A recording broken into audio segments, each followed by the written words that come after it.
ist die Hauptkamera für alle. Ja. Also, genau. Und dann sind wir auch schon völlig mit im Szenario drin. Herzlich willkommen, liebe Zuschauer heute auch. Wir sind nämlich heute nicht nur live auf Spotify. Live sind wir gar nie. Aber wir sind nicht immer, also wir sind das mal nicht nur auf Spotify, sondern auch auf YouTube. Also man kann uns auch schauen, für alle, die uns bis jetzt nur gehört haben. Und für alle, die uns jetzt schauen, man kann uns auch hören auf Spotify. Da gibt es nämlich noch ganz viel mehr Folgen. Gell, Nick? Ja, genau. Für all die jetzt auf YouTube zuschauen und gar nicht recht wissen, um was geht es da eigentlich. Das ist eine Special-Podcast-Folge vom Podcast Limoncello. Mal in der Beschreibung schauen, was da alles zu hören gibt. Aber jetzt wollen wir doch mal schnell vorstellen, wer wir alles da haben, weil heute sind wir ja mehr als Nummer 3. Genau. Und zwar haben wir heute dabei, wenn ihr euch gerade selber schnell vorstellt, oder? Ja, ich bin Dakota. Ja, ich bin Veronika. Geil. Bombenstimmung. Und ihr merkt es vielleicht, der Jan ist da hinten im Bildschirm. Es gibt jetzt nämlich Corona-Beschränkungen, es dürfen nur noch 4 Personen auf das Mal in einem Haus sein. Und da haben wir gedacht, wenn wir umdisponieren.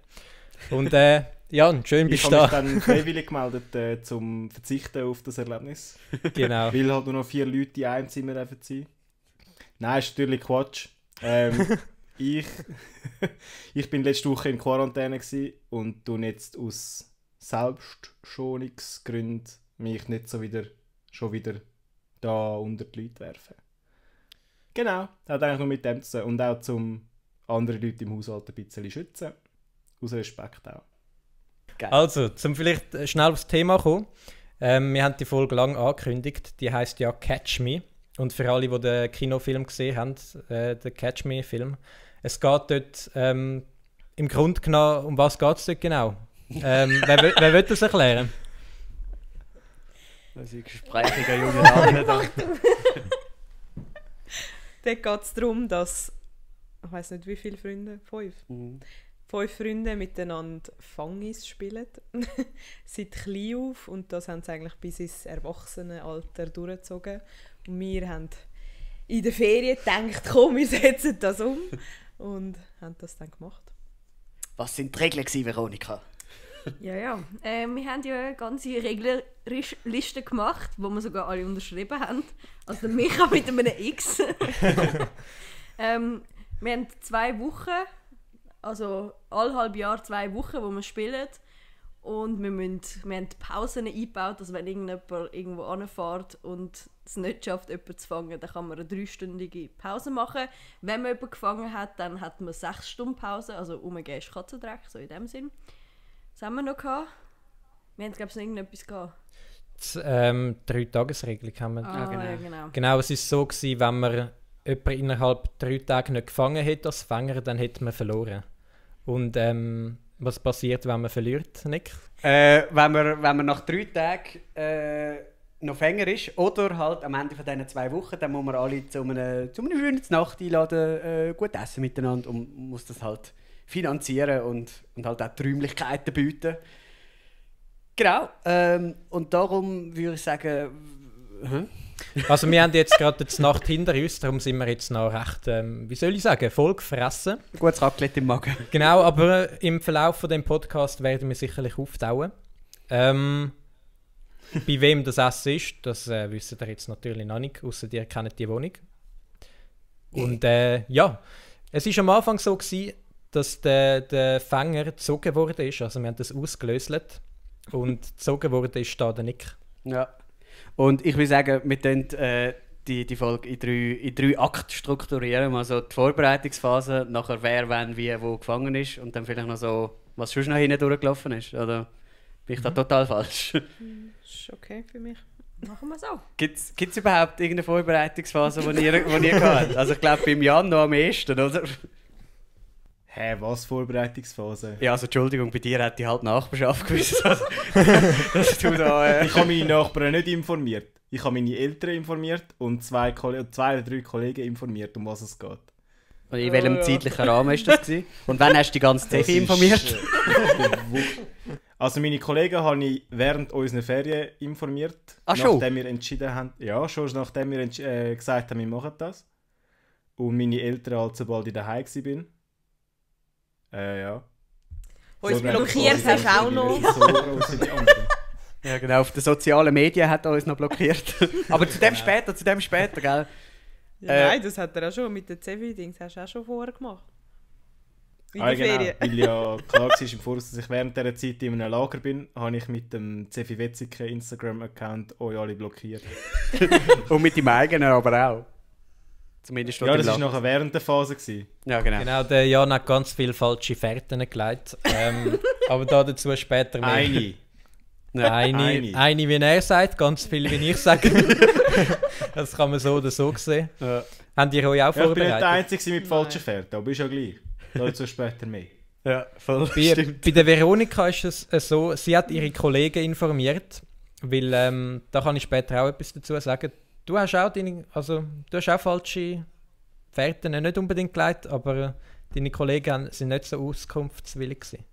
Ja, das hat mich ziemlich überrascht, weil ich eigentlich gedacht habe, also ich habe eine Kollegin, die Josi, ich kenne sie, und ich habe von ihr und von ihrem Freund eigentlich, also vom Balasch, erwartet, dass sie mich sowas von sofort verraten. Und ich weiss, wieso sie dir nichts gesagt haben, weil der Balasch war hässig war, dass du das nicht selber gefunden hast, weil das so einfach sei zum Finden. Ich kann es mir einfach machen. Aber das ist jetzt auch schon wieder mit drin, oder? Genau. Ja. Wir haben jetzt wirklich ein paar Mal angeteased. Habt ihr euch vorbereitet, vielleicht noch ganz schnell? Nein. Also ich habe ja gewusst Ja. durchs Löseln, dass ich der war, wo Fänger ist als erstes. Gut, du hast auch gemeint, du sagst Fänger. durch einen Irrtum, oder? Aber ja. Also ich bin beim Ziehen nicht dabei gewesen. Für mich hat der Markus gezogen und er hat mir dann geschrieben, ich hätte gewonnen. Und ich bin davon ausgegangen, dass er einfach das Spielen gecheckt hat und habe gedacht, ich bin Fänger. Und dann hat der Nick ein Bild geschickt, oder irgendjemand hat das Bild geschickt im Der Nick. Chat. Und dann habe ich verstanden, ich habe jetzt nur den Stress und Paranoia vom Verfolgungswahn. Genau, vielleicht zum noch ganz schnell sagen, Bild, also zum auf das Bild schicken einzugehen.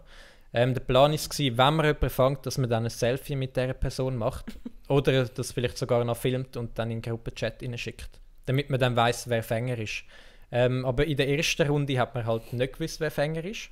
Genau. Das war der Nick gewesen. Und da würde ich jetzt gerade ein bisschen genauer drauf eingehen. Ja, Vorbereitungsphase, um nochmal den Bogen zu schlagen. Ich bin ja, also wir haben ja ausgelöst bei der Dakota daheim und sie hat ja eine Schwester. Und die habe ich dann auch gerade beiseite gezogen. Und habe sie gefragt, ob wir da unter einer Decke stecken können, dass ich da ein paar Informationen bekomme. Und die habe ich dann auch bekommen. Und zwar einen Tag bevor es losgegangen ist, am Donnerstag, 1. Oktober, ist es ja losgegangen. Und am Mittwoch vorher habe ich ihr angerufen, um zu fragen, wann Dakota wo am Arbeiten ist. Du arbeitest ja in einer Kita, nicht wahr? Ja, genau. Und dann hat es geheißen, 18:30 sei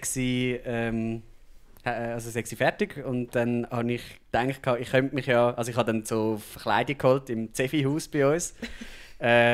Und habe mich eigentlich so verkleiden als ein, ich weiß gar nicht genau, ein Bauarbeiter oder so, der dann auf dem Parkplatz kann umeinander laufen und dann irgendwie so ein bisschen an den Autos oder so rumschauen. Und wenn Dakota dann rauslaufen kommt, dass du mich halt nicht siehst und gerade davon säckelst. Nachher hat es dann aber kurz vorher noch geheißen, dass du noch eine Sitzung hast. Und dann bin ich davon ausgegangen, jetzt muss ich noch in die hohe Sitzung reingehen. Und habe darum noch ein Klemmbrett geholt, damit ich noch so tun, als bräuchte ich Unterschrift, damit ich einen Grund habe, dort reinzulaufen.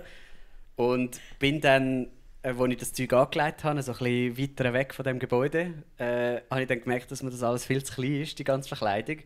Also ich habe so einen Ganzkörperanzug angehabt, der hätte eigentlich bis da runtergehen und ist irgendwie bis da gegangen. Und es hat richtig wehgetan alles. Und dann hatte ich noch einen Helm angehabt, der helllich blöd ausgesehen hat. Und eine schwarze Perücke. So, wir sind wenige Minuten, bevor wir Dakota fangen.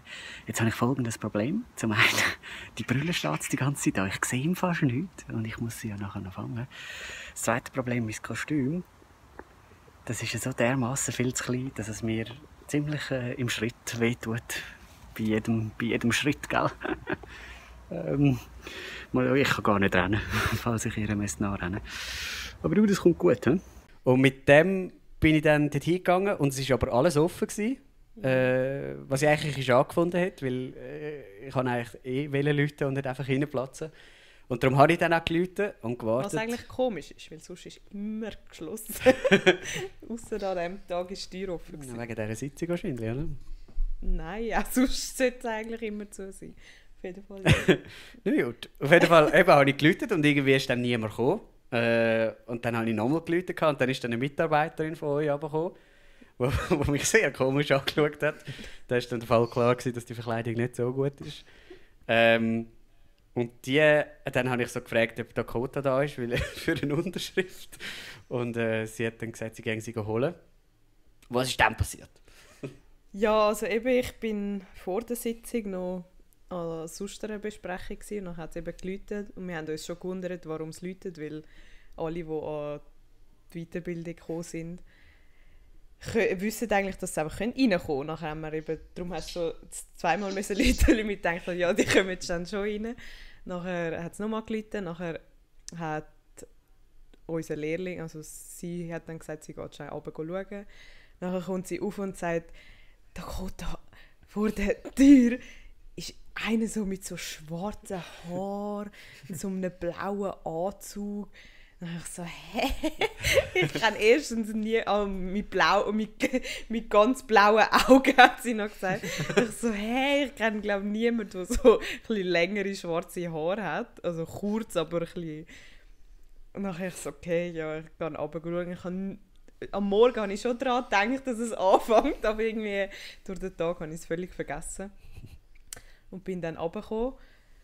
Und ja, durch das, dass die Tür offen war, habe ich dann schon eigentlich gerade gesehen, wo ich ihn gesehen habe, wer es ist. Und dann noch kurz so weggehen, aber ja, hat nicht so gelangt. Ich habe gedacht, ich bin so clever und dann so ein bisschen mit dem Rücken zu dir stehen, damit du nicht sofort erkennst, wer da ist. Aber ja, das hat nicht so gut geklappt. Aber dann hatte ich die halt gehabt. Ja. Und so ist es überall gekumpelt.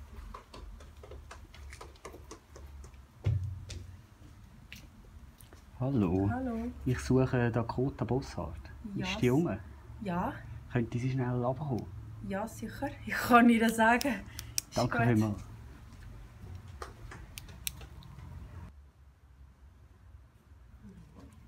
Oh mein Und da hat's die. Und da hat's die aber. Ah, jetzt habe ich null dran gedacht. Geil. Hello. Und dann bin ich Fängerin gewesen. Und es hat mich ein bisschen angeschissen, muss ich ehrlich sagen. Aber auf jeden Fall bin ich dann heim und habe mir lange überlegt, wer ich als nächstes fangen gehen. Und habe zuerst eigentlich den Jan als mein Opfer auserwählt.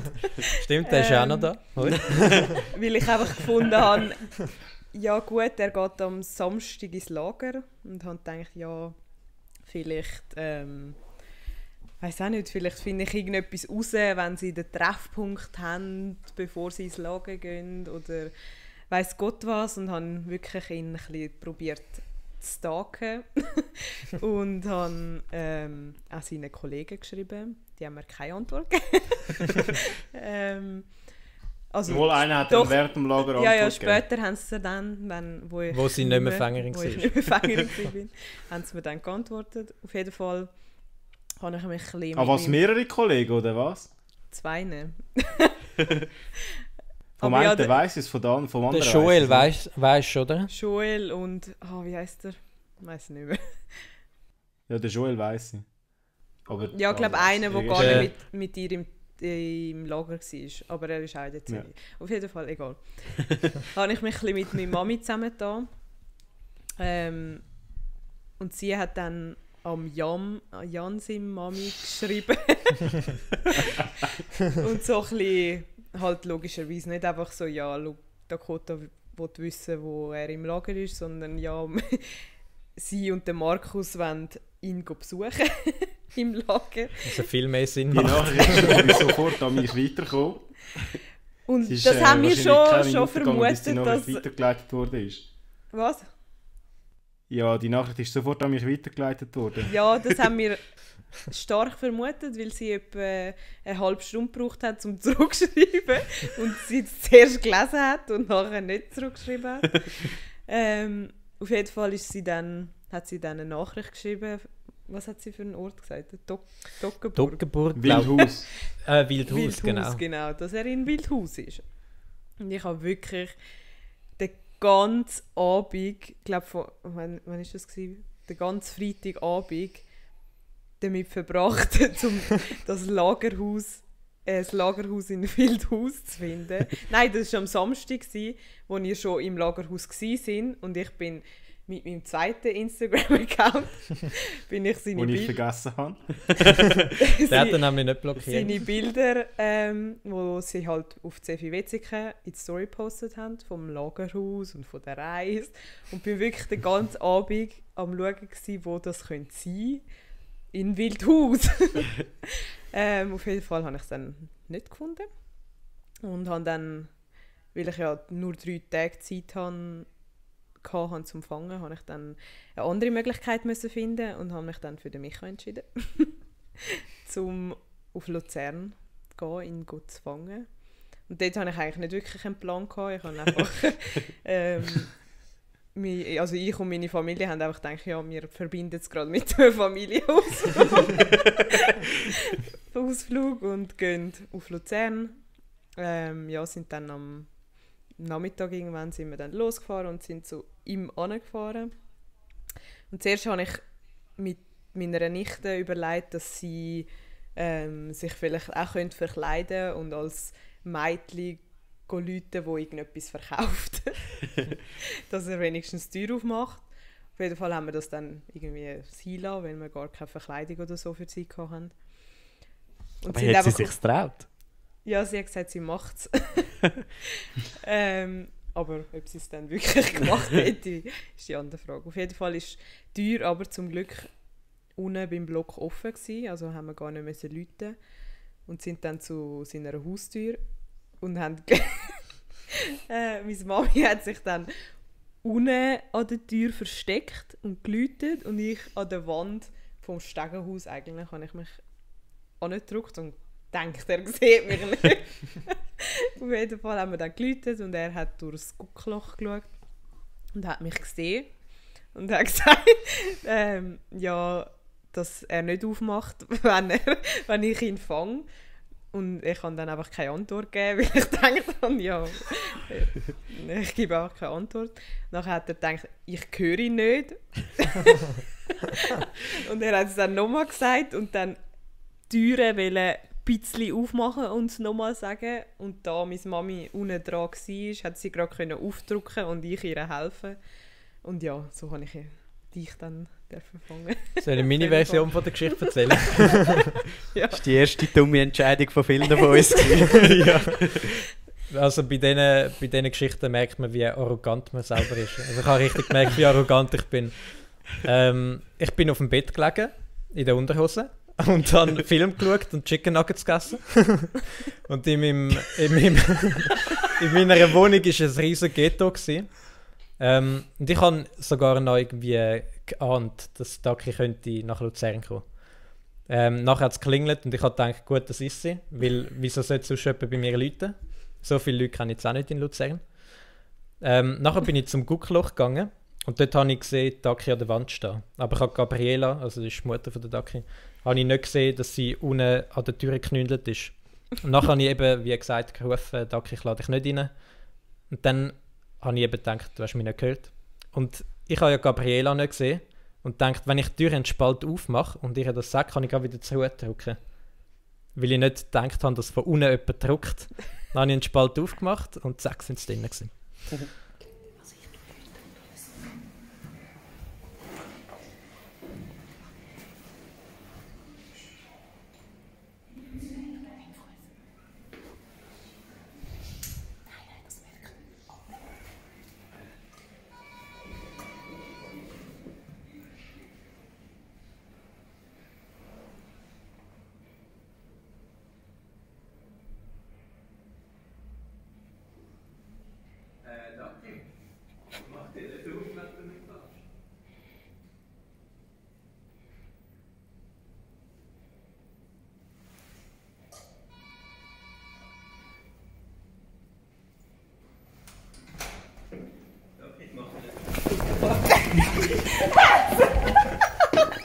Oh Mann.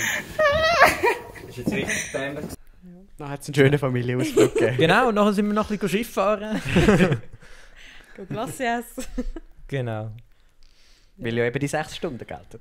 Genau. Ah ja, stimmt, genau. 6 Stunden habe ich sie dann nicht zurückgefangen. Ja. Und dann? Dann bin ich Fänger gewesen. Und dann habe ich mir gerade ein paar Pläne zulegen. Also ich habe zum einen habe ich mal den Balasch, also einen Kollegen von dir, angefragt, wo du schaffst.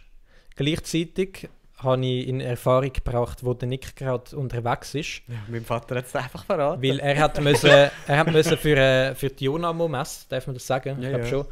Hat er müssen go so Yoga-Videos und so machen. Und Das hat, haben wir ja in der vorletzten Folge. Ist das das der war Fall ein Thema gewesen, genau. Ja, genau. Und der Nick hat dort in einem Hotel in Thun übernachtet. Und dann habe ich da seinem Vater auch noch geschrieben, wo das Hotel ist, wo der Nick übernachtet, und sofort einen Link bekommen. Die haben besser mitgespielt als Jan seine Eltern. Weil Jan seine Mutter habe ich am Sonntagabend auch noch angerufen. Und Jetzt Abend um 9 Uhr oder so. am Abend um 9 Uhr, genau. Schön freundlich. Am Sonntagabend. Ich habe gedacht, sie hat nichts Besseres zu tun. Auf jeden Fall habe ich auch um 9 Uhr angerufen und gefragt, wo der Jan im Lager ist, weil ich ihm ein Fresspäckchen schicken. Und sie hat mir dann auch die falsche Adresse gegeben. Wildhausen, Toggenburg. Und dann habe ich, glaube irgendwie, ich weiß gar nicht, wie es dann weitergegangen ist. Auf jeden Fall, Taki hat dann herausgefunden, wo das Haus ist. Willst du da etwas darüber erzählen? Ja, ich habe gedacht, weil der Jan mich so aufgeregt hat, habe ich gedacht, ich muss ihm das heimzahlen. Und habe dann wirklich weiter geschaut, wo das Ferienhaus könnte sein. Und habe dann auf, wie heisst das, gruppenhaus.ch, kann man dort eben bei Filter kann man eingeben, was ein Lagerhaus beinhalten sollte. Und da ich von den Fotos her gewusst habe, dass es eine grosse Turnhalle hat, habe ich eingegeben, dass es eine Turnhalle muss haben. Und nachher bin ich halt die Lagerhäuser durchgegangen und habe es dann gefunden. Und haben es an Micha dann geschickt. Ja.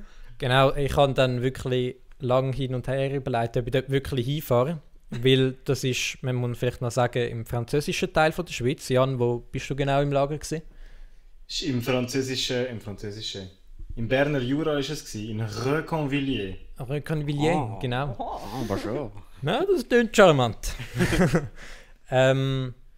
Auf jeden Fall habe ich mich dann entschlossen, um dort hinzugehen. Ich habe Ja, nach natürlich, langer Überredung. Ja. ich habe auch noch am Mir- Nick angerufen, um zu fragen, was so die Defizite sind, wenn die aufstehen, dass ich vielleicht den Jan und seine Truppe kann draussen abfangen kann. Und ich habe so gehofft, dass du dort hingehst. Ich habe die ganze Zeit gedacht, das ist so... Weil irgendwie habe ich genauso wie Dakota, der Jan hat mich richtig aufgeregt. weil du halt ins Lager gegangen bist und dort halt so in Sicherheit warst, habe ich mir die ganze Zeit gedacht, wenn du schon so weit weg bist und in einem Lager, dann muss man dich ja fast fangen irgendwie. Ich habe Und jetzt kommt es eben, ich habe mich auch in Sicherheit geglaubt. Am Sonntag habe ich mich in Sicherheit geglaubt, weil ich habe nicht gedacht, dass irgendwann noch jemand kommt. Ich habe Aber auch, ja. ich habe auch am Jan, seinem Kollegen, darf man den Namen sagen, sonst können wir einen Piepen, am Joel, habe ich auch geschrieben. Ja. gehabt. Mich hat er Ja. eiskalt ignoriert, mir hat er nicht mal nach 2 Wochen zurückgeschrieben, wie der Daki. Also mir hat er dann irgendwann geschrieben, ja, es tut ihm leid, er hätte die Nachricht erst jetzt gesehen. Hat er erst jetzt gesehen. Aber ja, genau. Dann bin ich am schönen, wann war das? Dienstagmorgen, am 6 Uhr bin ich aufgestanden und bin losgefahren. Und dann am 8 Uhr bei dem Haus gewesen. Und dann habe ich gedacht, ja, am 8 Uhr kommen wir jetzt langsam raus. Aber es war scheiß Wetter gewesen. Und dann habe ich dort ungefähr eine Stunde gewartet und sie sind einfach nicht rausgekommen. Und ich bin mir auch nicht 100% sicher gewesen, ist der Jan wirklich dort? Und ich hatte noch so eine Perücke dabei gehabt und Und du hast ja mit uns noch jenste Sprachnachrichten hin und her geschickt, sodass du jetzt episch Genau. nicht recht weisst und so. etliche Mal ums Haus herumgelaufen. Ich wollte aber auch nicht am Haus zu näher kommen, weil ich nicht das Risiko eingehen, dass sie mich dann sehen und dann extra nicht rauskommen. Auf jeden Fall bin ich dann lange in der Kälte gewesen. Und dann habe ich gedacht, ich gehe mir jetzt in der Bäckerei, in der Dorfbäckerei ein Gipfeli holen und einen schönen Espresso trinken.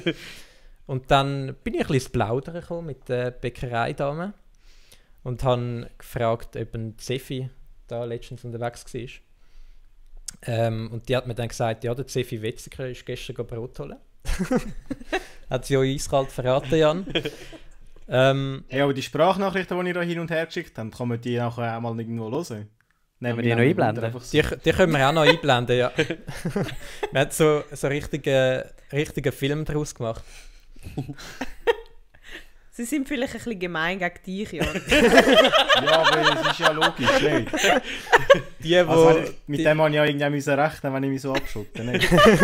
Ja, ich selber die Schuld. Ja, du, schau, wenn ich Gewissheit hätte, dass die wirklich dort drin sind, dann schön und gut. Aber ich will endlich Gewissheit, ob sie das überhaupt sind. Aber je mehr so Aktionen bringt, so bünzlige Aktionen, desto mehr will ich unbedingt, dass du fängst. Der Jan regt mich so auf. Auf jeden Fall, ich hatte eine Gewissheit gehabt, dass du dass du in dem Haus bist, Jan.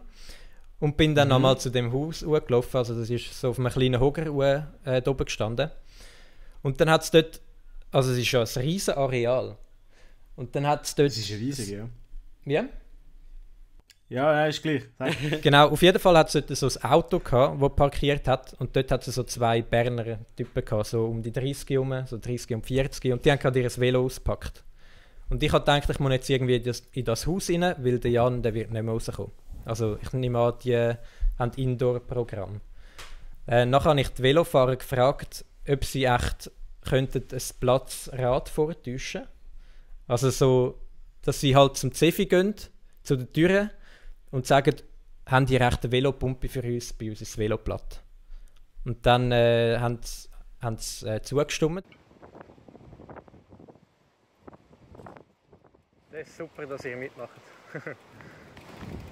Am besten sagen wir den Grund mit der Velopumpe, oder? Ja, gut. Und dann sind wir zu der Tür gekommen, zum Eingang, und dann haben wir gesehen, da kann man ja einfach reinlaufen. Und dann habe ich die Velofahrer wieder weggeschickt und gesagt, ja gut, aber da komme ich allein klar. Und dann habe ich da einen Zefi-Kumpan von dir gefragt, wo denn du genau bist. Und der hat gesagt, ja, keine Ahnung.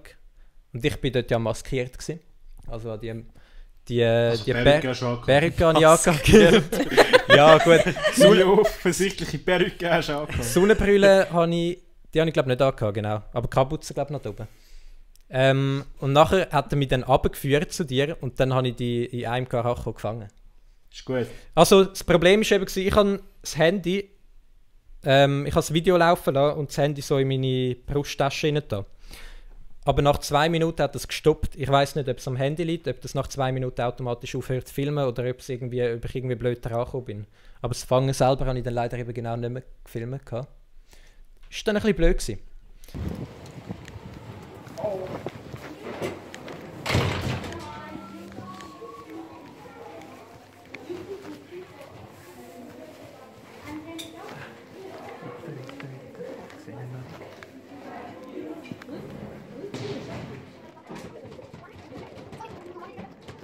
Entschuldigung, wo ist der Gaucho?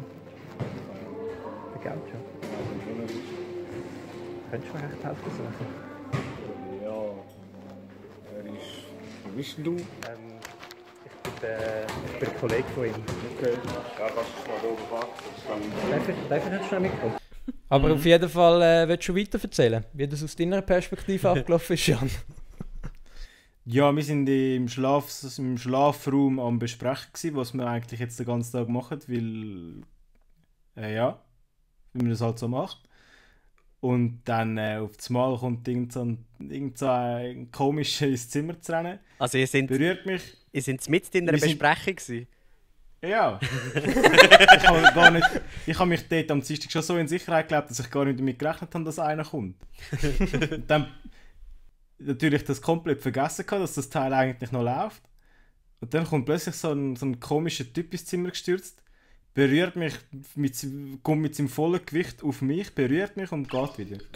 Also okay, ist jetzt der Micha gewesen. Man muss vielleicht noch sagen, ich bin ein bisschen zu euphorisch gewesen. Hast du nicht Du mal bist gesagt, euphorisch Ich bin 1,5 Stunden dorthin gefahren, dann bin ich endlich dort reingekommen. Nachher habe ich dich gesehen, bin ich so halt auf ihn gekommen und gesagt, du bist! Also so richtig laut geschrauen habe ich. Ja, und die anderen im Zimmer haben natürlich gar nicht gecheckt, was läuft. Der eine Kollege, der es von Anfang an gewusst hat, der Joel, der hat natürlich sofort gecheckt, was läuft. Der war aber nicht dort unten, oder? Er war, glaube ich, irgendwo im Gang, bin aber nicht mehr sicher. Aha. Der mir nicht zurückgeschrieben hat. Ja, genau. Ja, und dann bin ich mit dir raufgelaufen und dann ist nachher der Lagerleiter dazugekommen, weil er natürlich überhaupt nicht geil gefunden hat, was da gelaufen ist. Dann hat er mich, ich bin ja mit dir noch rausgelaufen und gesagt, hey, ich rufe nachher schnell an und so, weil jetzt habe ich keine Zeit, weil es nachher gerade mit dem Programm weitergegangen wäre. Ja. Du bist aber auch recht angepisst gewesen. Ich bin so angepisst. Ich hatte so keinen Bock in dem Moment. Es hat mir aber ein bisschen die Freude verdorben, muss ich auch sagen. Ja, eben, auf jeden Fall bin ich nachher wieder reingegangen und nachher kommt der Lagerleiter, kommt mir entgegen im Haus selber und fragt mich, du, was ist los? Was ist das für einer da? Was macht der in unserem Schlafzimmer? Ja, ich erkläre es dir gerade und so. Ich gehe noch schnell etwas holen und dann erkläre ich es dir gerade. Er sagt, nein, du erklärst mir jetzt sofort, was läuft, schon dort eigentlich recht verrückt. Und dann schaut er dort aus der Tür raus und dann läuft er mich an. Ich so, okay, ich kann nicht mal genau erklären, was jetzt eigentlich passiert. Und weil ich den Lagerleiter ja relativ gut kenne, weiss ich, wenn er mit so Situationen umgeht und natürlich mit dem Schlimmsten gerechnet. Nachher ist er, ist er zu dir gekommen, Michael? Er hat dann von weitem her gerufen, hey, komm mal da hin. Soll ich ab da weiter erzählen? Ja, logisch, so sollst du weiter erzählen. Es ist Story, ich glaube noch, jetzt so riesen Schlägli an. Man muss vielleicht noch sagen, der Lagerleiter war 5 Jahre im Militär, hast du gesagt, gell? Ja, nein, nicht so ungefähr. Einfach relativ lang. Genau, und so hat er auch getönt. Ich habe einmal früher im Militär mein Berry vergessen und es war ein recht ähnlicher Zusammenschiss. Nein, er hat auf jeden Fall so gesagt, ja, jetzt kann ich mich gar nicht mehr so erinnern, ja, was fällt mir ein, da einfach reinzugehen, bla bla bla, du Pajas. Das ist das Sefi-Fluchwort. Auf jeden Fall habe ich dann so Kontaktdaten und so angegeben und er hat dich dann reingeschickt. Ja, ich musste wegen Corona. Genau, aber man muss auch sagen, dort ist auch gerade eine ruhigere Zeit von Corona gewesen. Also so richtig losgegangen ist es ja erst nach unserem Spiel. Auf jeden Fall hast du dann wollen ihn ein bisschen besänftigen und ihm das Spiel erklären. Und dann hat er dich reingeschickt. Genau. Nachher hat er dich reingeschickt und ab dann ist er eigentlich chillig geworden. Und dann, also, weißt du, dann bist du drin gewesen, ich habe Kontaktdaten angegeben. Und dann hat er gefragt, also jetzt nochmal ganz in Ruhe, bla bla bla, was hast du da gemacht? Dann habe ich ihm erzählt, so, was wir da spielen. Nachher hat er dann so, ist er langsam ein bisschen ruhiger geworden. Also ist halt recht impulsiv gewesen am Anfang. Dann hat er gesagt, ja, tönt ja nach einem lässigen Spiel, aber weißt du, ist nicht so cool, bla bla bla. Dann habe ich einen auf verständnisvoll gemacht, weil man will ja nicht provozieren in unserem Moment, das ist ja unnötig. Und dann habe ich gesagt, ja, ich verstehe es, du, wenn ich noch etwas helfen soll, dann sagst du es, gell, und bla bla bla. Und dann hat er mich dann von der Leine ziehen lassen. Und dann bin ich wieder auf die Velofahrer getroffen und die haben gesagt, und, hast du ihn gefangen? Dann habe ich gesagt, ja, aber es war mega hässlich. Und dann bin ich wieder heimgefahren, 1,5 Stunden lang. Und dann sind ja die Diskussionen losgegangen, weil dann ist ja die Frage... dann sind Diskussionen losgegangen. Dann ist es richtig losgegangen. Leck du mir. Dann ist ja die Frage gewesen, weil du hast ja nicht können aus dem Lager rauskommen, hast du jetzt eine Art verloren oder nicht, oder können wir die Zeit verlängern, oder hast du länger Zeit und... Es ist hure Gabaret. Ich bin da mitten am Dreh gewesen, ich wollte immer mitdiskutieren. Ich bin etwa alle 20 Minuten aufs WC gegangen, damit ich schnell wieder schauen kann, was der aktuelle Stand ist. Ja, und was haben wir entschieden? Also ich habe ganz am Anfang, was ich noch schnell ergänzen will, nachdem ich dann vom Jan heimgefahren bin, habe ich noch so mit dem Nick telefoniert unterwegs und nachher, also ich habe so jemanden zum Reden gebraucht. Weil da fahrst du 3 Stunden hin und her und wirst zusammengeschissen. Dann hat der Nick gesagt, ja du, das ist halt so, im CF hast du viel Verantwortung, bla bla bla. Nick hat mich da noch ein bisschen beruhigt. Genau. Also das Problem war ja, du hast ja nicht aus dem Lager rausgehen. Und ja, genau. Du musst ja innerhalb 3 Tage fangen. Und dann habe ich halt vorgeschlagen, weil ich dich gefangen habe ich gedacht, so jetzt stehe ich so auf eine Art ein bisschen in deiner Schuld, jetzt muss ich dir ein Angebot machen. Und habe dann gesagt, komm, wir geben dem Jan da noch ein bisschen Aufschubzeit. Und dann haben wir, glaube ich, wie viele Tage haben wir angeboten? Dort war ja Dienstag und wir haben dann gesagt, bis am Samstag pausieren wir, damit, wenn du am Samstag vom Lager... Dann ab dann 3 Tage wieder laufen, das Genau. war ursprünglich die Idee von Micha. Ja, also Genau. Samstag, Sonntag, Montag eine Art. Und wenn du am Montagabend niemand gehabt hättest, hättest du verloren. Ja. Ja. Und dementsprechend haben wir dann das Spiel verlängert, also dass es nicht mehr 14 Tage gegangen sind, sondern glaub, 17 oder so. Ja. 16 sind nur 2 Tage verlängert worden. Ja, oder so. Eigentlich noch recht komisch, aber ist ja gleich. Ja, voll. Die 2 Tage sind gewissen Leuten noch zum Verhängnis geworden. Ja, ich hatte dann im Lager selber Zeit gehabt, um es ein bisschen wieder zu vergessen, weil ich gewusst habe, ich habe nach dem Lager noch 2 Tage Zeit, quasi den Sonntag und den Montag. Am Samstagabend war für mich wirklich klar, von gar nicht niemand mehr fangen, weil wir sind am 10 Uhr am Abend heimgekommen, am Schluss wirklich daheim gewesen, weil ja, wir noch Material versorgen und Kinder heimschicken, alles Zeug und drum und dran. Und dort bin ich einfach nur auf der Schnur gelegen, blöd gesagt. Und am Sonntag selber hatte ich eigentlich auch nicht so eine Motivation gehabt, um irgendetwas zu machen, nicht einmal um mir einen Plan zurechtzulegen, wer ich fangen. Und dann natürlich ist da eine weitere falsche Fährte ins Spiel gekommen. Ui, die ist richtig Und fies. ich natürlich vollkommen übermüdet, bin natürlich sofort darauf aufgesprungen. Und zwar hat Dakota ein Bild aus dem Knies Kinderzoo in Also man muss Rapperswil ganz- ein Bild gepostet. Schnell sagen, am Samstag habe ich, den Nick und den Micha uns getroffen auf eine Nacht und haben am Morgen uns dann überlegt, ja, wir könnten den Jan verarschen. Und haben uns zuerst überlegt, ja, wie machen wir das? Und nachher haben wir alte Filme zusammen geschaut und haben gedacht, ja, wir posten einfach das in unsere Story und nachher könnten wir ja noch so tun, als würden wir noch jemals hingehen. Und nachher haben wir gedacht, ja, von mir aus so in der Nähe eben so der Zoo wäre etwas, wo wir könnten gehen. Nachher habe ich ein Bild von meiner Schwester, wo sie ein paar Tage vorher im Zoo war, hat sie mir das gegeben und ich habe es in meine Story da und so da, als wäre ich mit dem Nick und dem Micha im Zoo. Ja. Also wir haben den Jan eigentlich, wenn man so würde sagen, mit der eigenen Waffe geschlagen. Weil er hat uns ja auch falsche Fährten gelegt.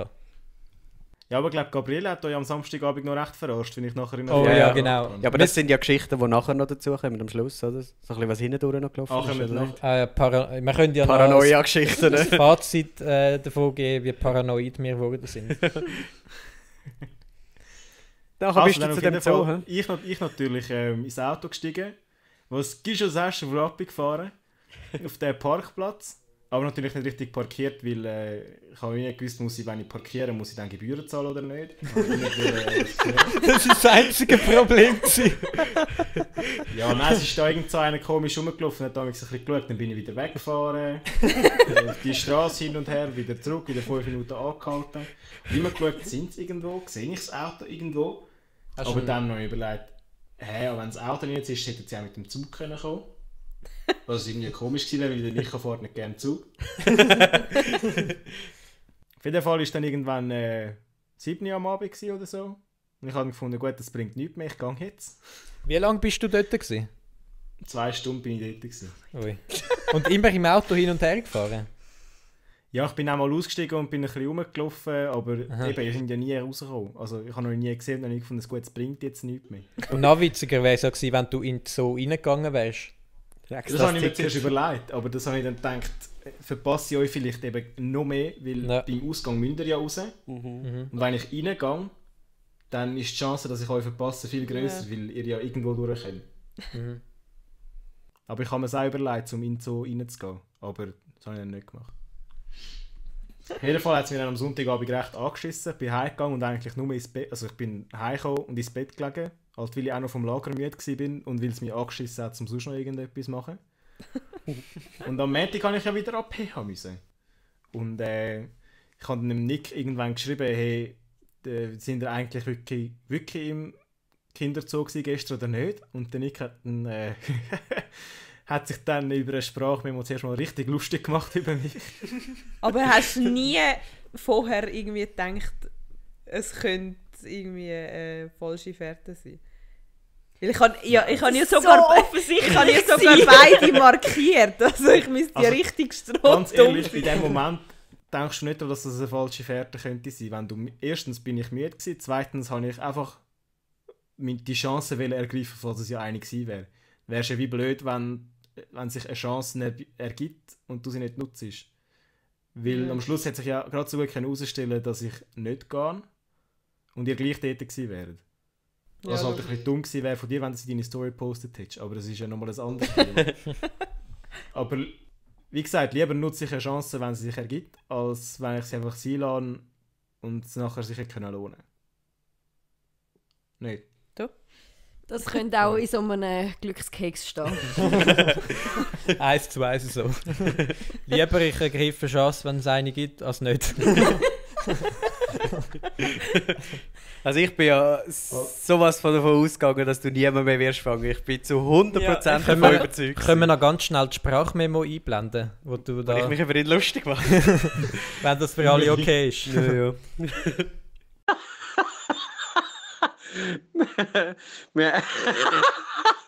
Nein, wir sind nicht dort gewesen. Oh Scheiße, bist du wirklich nicht dran? Oh shit, du Gaus. Und dort bin ich in einer Zwischenstunde gewesen, in dem Sinn und hätte eigentlich auch etwas arbeiten und dann habe ich einfach eine Stunde lang mit dem Nick geschrieben. Hatte ich dort, glaube ich, recht um den Finger gewickelt irgendwie. Ja, du hast halt so total, als wärst du todkrank von diesem Lager und so. Und ich hatte ein bisschen Mitleid gehabt und dachte, nein, jetzt bist du noch extra dort auf das Rappi raus und so. Ich habe mich auch mega schlecht gefühlt, ehrlich gesagt. Ich nicht. Ausgleichende Gerechtigkeit, nein. Ja. Eben, jedenfalls habe ich dann ein bisschen hin und her geschrieben und so. Und dann irgendwann haben wir noch über den Podcast so ein bisschen geschrieben und dort habe ich probiert herauszufinden, ob du am Abend daheim bist oder nicht. Und dort bin ich am Schluss nicht recht sicher gewesen, ob du jetzt daheim bist oder nicht. Irgendwann hast du gesagt, hättest du heute Abend gar keine Zeit zum Aufnehmen. Und ich habe nicht gewusst, schreibst du jetzt das, weil Fangis-Saison ist oder weil du wirklich nicht daheim bist. Ich habe so viel Mitleid gehabt, ich habe überhaupt nicht mehr an das Spiel gedacht. Ich bin dem vollkommen ehrlich gewesen. Ja, und jedenfalls habe ich mir, nachdem wir fertig geschrieben haben miteinander, habe ich mir für jeden von euch einen Plan zurechtgelegt. Ich habe die verbleibende Stunde, bis meine nächste Lektion angefangen hat, für das genutzt, dass ich eine Idee kann, wie ich jeden von euch könnte fangen. Also, Und jetzt erzähl wird mal. jeder hören. Ja, sicher erzähle ich nicht alle. Die behalte ich mir denke für die nächsten 2 Wochen. Genau, wir haben das Spiel nämlich nochmal geplant nächstes Jahr. Wenn dann, Im Frühling. genau, wenn wir dann alle noch Lust haben. Ja, wie es der Zufall so wollte, hat ja dann der erste Plan funktioniert. Und für das habe ich einen Kollegen von uns engagiert. Eigentlich hätte ich zuerst jemand anderes engagieren. Ich bin gar nicht mehr sicher, wer. Jemand von der Zefi wollte ich engagieren, aber sie hat dann keine Zeit gehabt. Und Joel hat auch keine Zeit gehabt. Der hure Joel, hey, der regt mich richtig auf.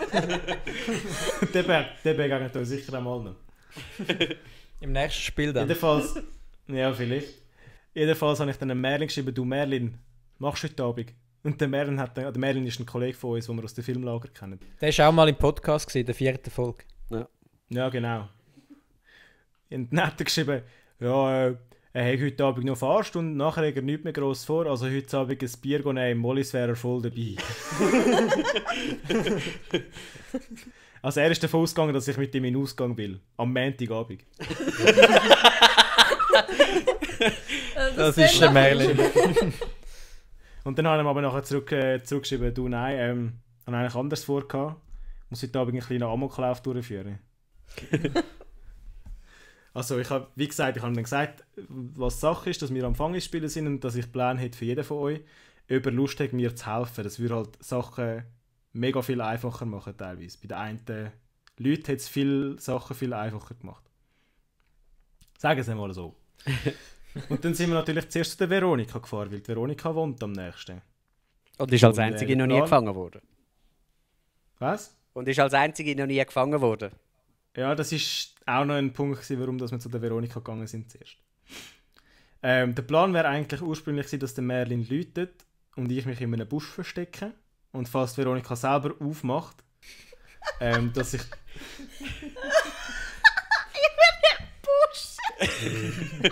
Ja, Hat vor dem Haus einen Busch, Veronika? An dieser Stelle hat Jan gemerkt, oh, shit, nächster Plan. es ist ja gar nicht so weit gekommen. Micho. Und falls die Eltern aufmachen, dass der Merlin irgendeine Geschichte erzählt, von wegen, er sei gerade in der Nähe gewesen, hat schnell Veronika irgendetwas gegeben. Und falls Veronika dann an der Tür war, dass ich sie dann halt gerade fangen konnte. So ähnlich wie bei Micho irgendwie. Aber es ist ja gar nicht so weit gekommen, wie ich bereits gesagt habe. Und zwar haben wir das Auto parkiert, so halb auf dem Trottoir. Und haben dann so probiert herauszufinden, wie sollen wir jetzt denn da rauf und so. Und dann von weitem hören wir, wie jemand ruft, «Oh nein!» Und ich schaue die Straße an. Okay, man muss aber dazu sagen, ich bin gerade vom Arbeiten heimgekommen. Ich bin ziemlich kaputt gewesen. Ich bin noch Nähsachen kaufen, weil ich meine Jeans enger nähen. Und dann sehe ich eigentlich so ein mega komisches Auto dort stehen, so zwei Jungs. Ich so, hey, wer sind das Fötige? Und dann merke ich so, der eine blonde Haare und sieht irgendwie aus wie der Merlin. Die kann ich zuerst gar nicht erkennen. So weit habe ich nicht gedacht. Und dann habe ich gedacht, ja.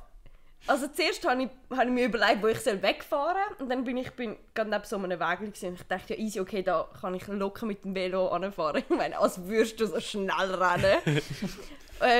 Ich habe aber die schlechte Überlegung gemacht. Dass du zuerst noch schreist. Dass ich mich nicht zuerst umdrehe und dann schreie, sondern schreie und mich dann umdrehe. Und der Jan ist ja so schnell. Also oh mein Gott! Zuerst musst du ja noch sagen, du hast geschrauen. Und dann haben wir uns das Gefühl, die 10 Sekunden einfach angeschaut. Ich habe überlegt, hey, soll ich jetzt rennen? Verwünsche ich sie noch? Soll ich ins Auto steigen und ihr nachfahren? Was viel länger gegangen wäre? Sie umfahren. Was du auf der anderen Seite dir überlegst, warum du nicht einfach weggefahren bist, weiss ich natürlich nicht. Hey, ich habe so lange gebraucht, um mich umzudrehen mit dem Velo. Ich habe gedacht, weißt, ich fahre so los und wende. Aber es war viel zu eng. Also du hast dich dann angefangen umzudrehen, sobald ich losgerannt bin. Vorher hast du dich gar nicht bewegt im Fall. Ich weiss im Fall gar nicht. Ich bin so in einem Adrenalinschub gewesen. Ich habe gedacht, ich schaffe alles. Aber geschrauen hast du aus Provokation, nicht? Ja. Also du bist genau wie ich einfach arrogant. Ich habe einfach gedacht, das schaffe ich locker. Oh. Ja. Ja, und ich bin dann halt schnell gewesen. Und ab dann, wo der Jan losgerannt ist, hast du gemerkt, oh, jetzt sollte ich langsam auch. Also der Merlin hat nachher auch gesagt, er hätte nicht gedacht, dass ich sie runterwünsche. Er war schon schnell gewesen. Also ich bin ja noch losgefahren. Du bist ja schon losgefahren gewesen? Ich bin schon losgefahren. Aber nein, der Jan ist einfach zu schnell. Es hat nicht gelangt. Hast du sie aber nicht so gepackt wie ich dich, dass sie ab dem Velo geflogen ist? Nein, ich bin neben sie angerannt und habe dann auf die Schulter geklopft und habe ein paar Freudensprünge gemacht. Das erinnert mich Es war noch nie so befriedigend, jemanden in einem Gefängnis zu fangen. Das erinnert hat mich so genervt. Es hat richtig gut an. Kennt ihr die Mr. Bean macht Ferien-Szene, wo er ein Töffel klaut, wo mega langsam fährt und dem, wo es geklaut wurde, läuft so langsam neben ihm her. Ich habe gerade so diese Szene im Kopf. Ja, aber ich habe ja dann noch einen Softdrink angeboten, sind noch ein bisschen dort gesessen. Merlin hat von seinem Hacking erzählt. Und hat versucht, mein WLAN zu hacken. Hat er nicht geschafft, einfach nur so. Ja, nein, es war cool. Und dann bist du endlich befreit gewesen. Weil es war der letzte Tag, wo du Zeit hast. Ja. Kann man auch noch sagen. Ja.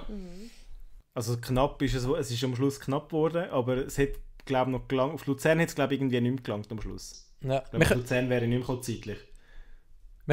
Als nächstes wäre ich zu der Dacke gegangen und dann zum Nick, halt wegen der Distanz, und auf Luzern hat es wahrscheinlich nicht mehr gelangt. Ja, wir können ja jetzt hier noch schnell ein Video einblenden. Ihr habt ja auch ein Video gemacht. Leider nicht von der Verfolgungsjagd selber, sondern einfach vom Erschöpftsein. Ja, das ist ein bisschen schade, ja. Wenn dich das glücklich macht. Jan? Das Buch fällt jetzt aber. Ja, es ist gefällt. Ich weiss noch nicht, ob ich es Also, mein Plan wäre folgender gewesen. Merlin läutet bei dir. Und ich hätte sowas von nicht aufgemacht. Ich wäre alleine gewesen. Nein, ich habe ihnen alle gesagt, sie sollten die Jugendlichen nicht aufmachen. Geil. Vero ist 4 Tage. Sie ist. Und dann Froni. Ja, dann bin ich gefangen gewesen. Und es hat mich unglaublich genervt, weil ich halt arbeiten musste. Jede gute Geschichte fängt so an. Ja. Also, es ist dann so, ich glaube, ich habe einen Tag Pause gemacht. Ah ja, genau. Ich habe mich noch auf Corona testen lassen, weil ich ein bisschen einen Husten hatte und noch so dumm war, in den Ausgang zu gehen am Wochenende.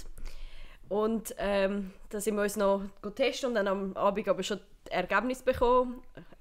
Und dann habe ich gedacht, okay, am nächsten Tag kann ich euch fangen. Und ich habe gedacht, ich möchte eigentlich den Nick fangen, weil er ja noch nicht wirklich gefangen worden ist. Er war einfach gefangen am Anfang. Und ich habe gedacht, ja, ich schaffe das. Ich finde schon raus, wo du schaffst. Und habe dann einfach so viele Berufsberatungen durchgesucht. Und ich habe gewiss noch angerufen. Und es ist ziemlich ein komisches Telefongespräch, wenn du irgendwo anrufst und sagst, «Grüezi, schafft bei Ihnen Nick Weber?» «Nicht.» «Ah, okay. Ja, das war alles gewesen. Danke. Ade.» Ja, es ist ein bisschen strange. Dann haben also etwa so 5 bis 10 Berufsberatungen haben von mir so einen Anruf bekommen.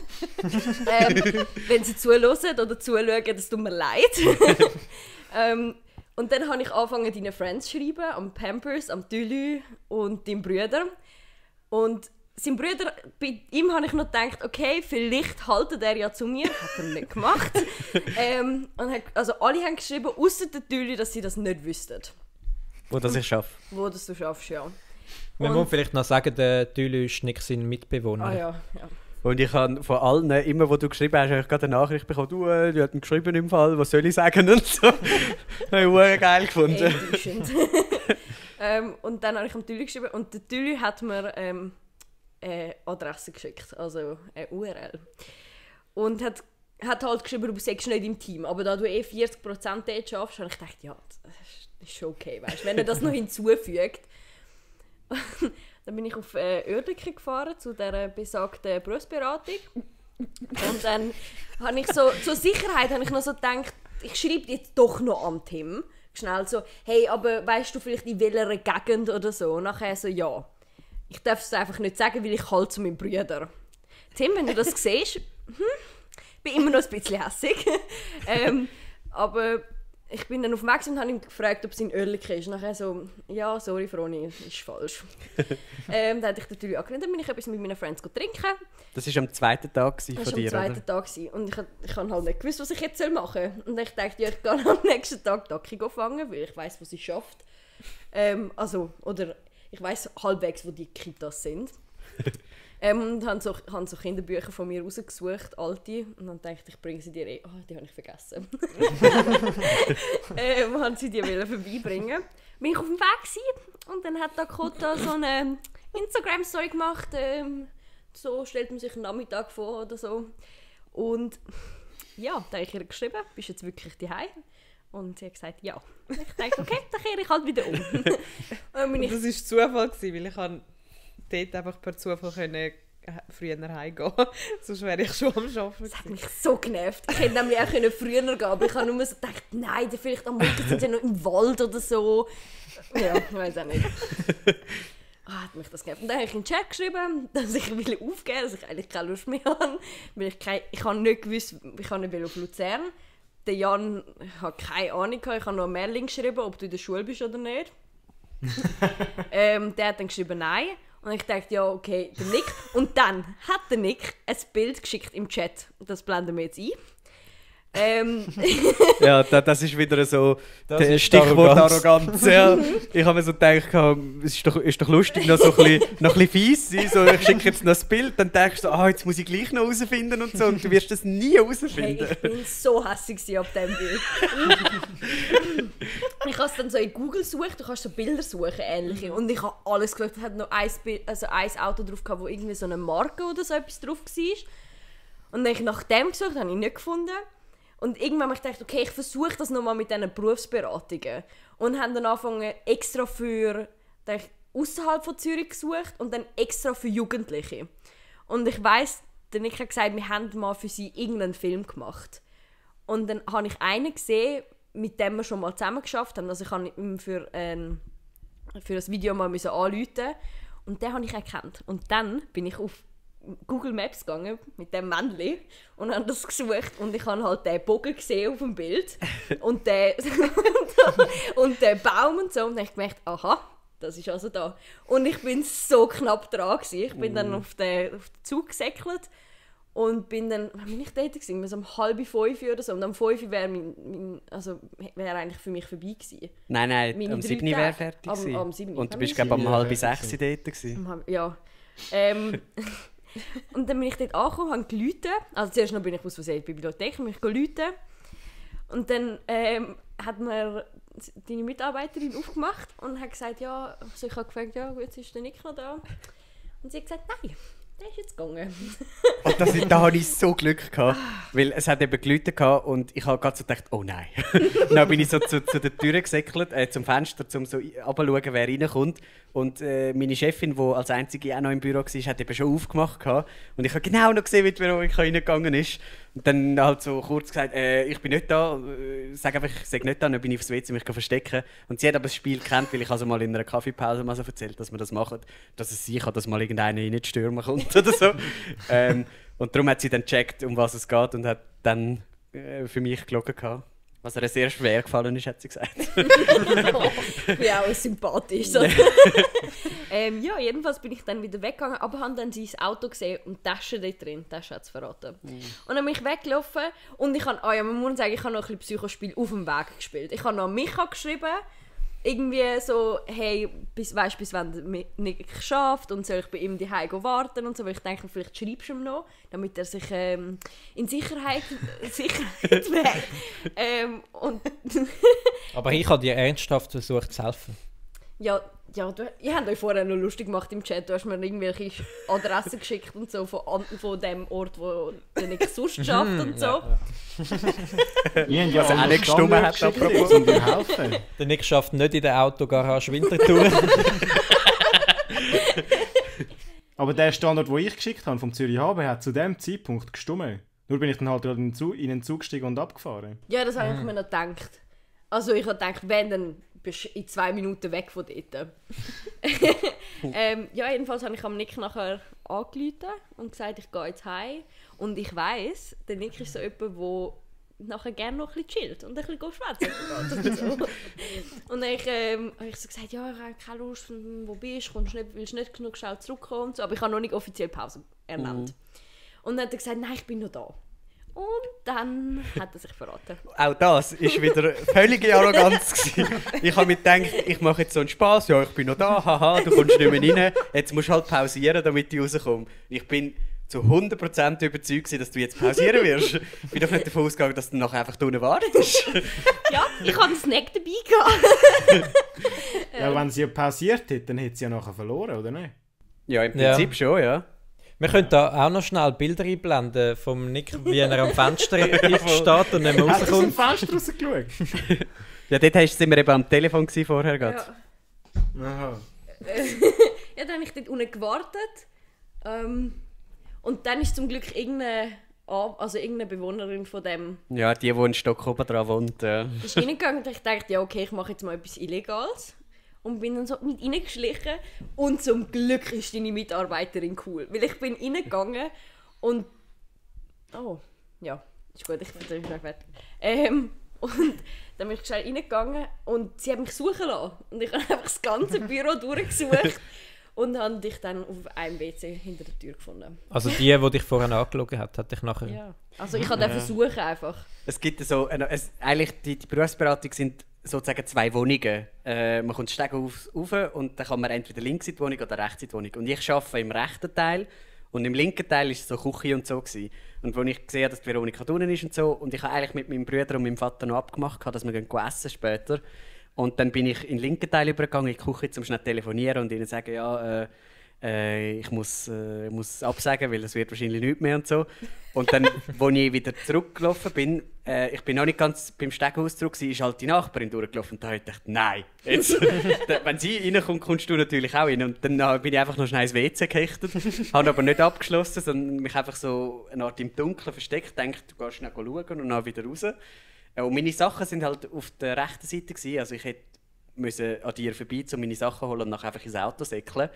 Und sonst einfach raussäckeln wäre halt nicht gegangen, weil du meine Sachen gehabt hättest. Und ich auch nicht mehr ins Haus reingekommen wäre, wegen dem Schlüssel und so. Ja. Ja, da habe ich dich gefangen gehabt. Dann hast du mich gefangen. Dann sind wir noch einen Kaffee trinken. Ja. Und haben wir noch versucht, den Jan zu finden. Und das ist ein Abend, bevor es fertig war. Also ich hatte nachher noch einen Tag Zeit gehabt eigentlich und nachher war es fertig gewesen.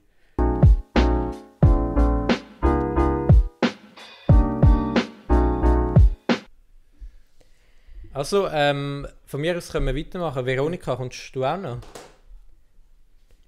Veronika ist schnell aufs WC gegangen. Ja. Aber da ist sie wieder. Jetzt sind wir wieder zurück. Hallo! Auf jeden Fall war es dann so, dass... Also, du hast ihn dann gefangen gehabt, oder? Ja! Ja, und dann haben wir ja zusammen eigentlich noch ein bisschen ausgetüftelt, wer wir jetzt eben fangen gehen. Und ich bin fest entschlossen, den Jan zu fangen. Weil ich habe gedacht... Hat mir einfach auch gesagt. Ja, genau, das habe ich dir ja während dem Kaffee trinken. Haben wir eigentlich rumgemacht? Da wollen wir jetzt gleich... Exakt, da wollen wir nicht drüber reden. Eben genau, dann sind wir zusammengesessen und überlegt, wie wir den Jan fangen können. Weil ich bin eigentlich davon ausgegangen, dass ich weiss, wo der Jan sein wird. Weil du bist ja amig im Volleyballtraining am Donnerstag. Und es war Donnerstag. Ja. Und ich habe gedacht, ich bin hure gut, weil ich bin mal so unsere Chats durchgegangen. Also habe es nach Volleyball abgesucht und dort hast du irgendwie immer am Donnerstag gesagt, oder halt irgendwie so am Mittwoch, nein, morgen bin ich im Volleyball und so. Dann dachte ich, aha, und in Wetzikon gibt es ja nur eins Volleyball. Dass du aber nicht in Wetzikon im Volleyball bist, das ist ein anderes Thema. Auch wenn ich das im Podcast schon mal erzählt habe. Aber das ist auch wieder ein anderes Thema. Ja, voll, du hast sie etwa 4 oder 5 Folgen erwähnt. Was ich aber... Also was ich kurz muss sagen, das gehört aber vielleicht schon ein bisschen nachher zu der Paranoia-Geschichte dazu nachher. Aber ich habe ja... ich arbeite ja im Migros für die unseren Podcast regelmäßig hören, wissen das. Und ich habe natürlich, weil das Spiel ja läuft, habe ich natürlich gekonnt gesagt, Mittwochabend kann ich nicht arbeiten. Dafür kann ich am Donnerstagabend und am Freitagnachmittag arbeiten. Weil ja dann nicht mehr Fangis gewesen wäre. Und dann ist das natürlich 2 Tage verlängert worden und ich bin an einem Abend und an einem Nachmittag und Abend quasi in offenem Schussfeld gewesen, dass wir mich fangen konnten. Und am Donnerstag hätte ich ja Volleyball gehabt, in Hittnau. Ich musste aber arbeiten und darum konnte ich nicht ins Volleyball. So war es. Und ich bin in das Mikro gesessen und habe mir fast den ganzen Abend in die Hose geschissen. Das hätte ich jetzt nicht verraten, wenn ich dich gewesen wäre. Ja gut, man kann ja die Folge hören. Ja, nur arbeite ich nicht regelmäßig immer gleich. Ja. Nein, das Volleyball hätte ich nicht verraten. Eben, das hat er in mehreren Folgen erwähnt. Volleyball fangst du nicht. Was mir beim Best-of-Schneiden aufgefallen ist. Aber ich meine, da kann man mal sehen, dass nicht nur ich teilweise nicht zulasse, sondern auch der Nick. Ja, voll. Auf jeden Fall, genau, habe ich dann die Veronika verabschiedet. Und bin dann... Ah nein, wir sind zuerst noch zusammen essen. Ja, das wollte ich sagen. Genau, nach dem Käferle sind wir zuerst noch essen. Und dann hast du ja müssen gehen. Wohin bist du gegangen? Auf Zürich irgendwo? Ja, noch go saufen. Im Club. Genau. Ich habe gemeint, sie haben ein Theater gesehen. Aber ich weiss es nicht mehr. Ich war betrunken gewesen. Und ich bin dann halt zum Jan gegangen. Ich habe mir nämlich gedacht, es ist gescheiter, dass ich nicht vor dem Volleyball warte, obwohl das eigentlich lustiger wäre, sondern vor deiner Hütte, damit ich dich dort gerade catchen kann. Beziehungsweise, dass ich sehe, ob du vielleicht schon daheim bist, weil dann lohnt sich das ewige Warten nicht. Und, siehe da, die haben zwar alle Rollläden runter im ganzen Haus. Ich habe mir noch gedacht, was soll denn das? Aber es hat ja so vor eurer Küche hat es so Pflanzen und darum geht der Rollladen nicht ganz runter. Und durch das Pflanzengebüsch konnte ich dann durchschauen und sehen, wie du freulich in der Küche am Essen warst. Hat sich dort einen guten Hotdog hinter die Kiemen geschoben. Und dann habe ich mir gedacht, ja Scheiße, oder jetzt muss ich dich irgendwie aus dem Haus rauslocken. Und dass du nicht einfach so aus dem Haus kommst, ist eigentlich völlig klar. Und ich aus Paranoia habe ich natürlich die Türen abgeschlossen. Genau. Genau. Also die Rollläden habe nicht ich runtergelassen. Die Rollläden habe nicht ich runtergelassen. Die sind schon unten gewesen, als ich um 8:30 ungefähr daheim war. Also.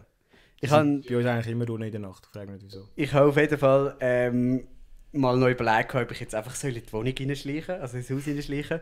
Wenn deine Eltern nicht dort gewesen wären und es halt offen gewesen wäre, das habe ich ja nicht gewusst, dann hätte ich es voll gemacht, obwohl das eigentlich ein bisschen grenzwertig ist, einfach ins Haus reinkommen. Gesunder Menschenverstand war auch eine Regel. Ja. Einfach, dass man das gesagt voll. hat. Aber das hätte jetzt für mich noch drunter gehalten. Ja, also das wäre jetzt nicht so Ich meine, es ist schlimm. ja ein Kollege, der Devin. Ja, voll. Aber ich habe eben gesehen, im Hintergrund deine Eltern am Fernsehen schauen, darum habe ich das nicht gemacht, was das Ganze noch erschwert hat. Weil so konnte ich auch nicht einfach ums Haus rumlaufen und irgendwo einen Eingang suchen. Und dann habe ich mich dann nach so 10-20 Minuten des Beobachtens dafür entschieden, ich tue jetzt vor dem Haus hat es so eine, wie heisst das, zum Wasserspritzen, so einen Schlauch. Gartenschlauch. So ein, ja genau. Ein Sprengler, Danke, oder? Veronika. Oder ein Sprengler? Nein, so ein Gartenschlauch. Das ist so, wo du kannst drücken. Ja, also kannst du wirklich drücken. Und dann habe ich den angelassen. Also eigentlich bin ich mal so eben ums halbe Haus herum, um zu wissen, wo kann ich mich verstecken, falls du rauskommst, dass ich gleich aber noch rechtzeitig zu dir komme, aber du mich nicht gerade sofort siehst. Und dann habe ich den Wasserhahn angestellt und nachher ist dort Wasser wie ein Moor rausgespritzt und dann bin ich davon gesäckelt und habe ich eigentlich verstecken und bin davon ausgegangen, du wirst das hören und aus der Wohnung rauskommen. Leider ist aber genau dann, wo ich weggesäckelt bin, deine dämliche Nachbarin auf dem Velo zu fahren gekommen. Grüß gehen du an meine Nachbarin aus dem Nummer 6. Ja. Also, so schlimm sind sie nicht, aber sie haben schon ein bisschen dumm da. Die gute Frau hat nämlich gerade so, als sie mich halt gesehen hat, davon gesagt, so gerufen, so, «Hey, was machst du da?» Und dann habe ich so gesagt, «Ja, das ist alles okay, oder? Das gehört alles dazu.» Und dann hat sie gefragt, «Ja, zu was?» Und ich bin auf der Straße gestanden und dachte, «Nein, wenn jetzt der Jan rauskommt, ich muss mich doch verstecken.» Dann habe ich mich gleich versteckt und habe gesagt, «Hey, komm wieder führen!» Hat sie genau so geredet? Ja, ein bisschen höher. «Hey, komm wieder führen!» Und dann bin ich wieder vorgekommen und dann hat sie gesagt, ist wirklich alles okay, der Jan weiss Bescheid. Dann hat sie gesagt, ja, warum tust du denn da das Wasser laufen lassen? Dann hat sie gesagt, den Jan rauslocken aus dem Haus raus. Der muss jetzt nicht am Abend um 9 Uhr aus dem Haus raus.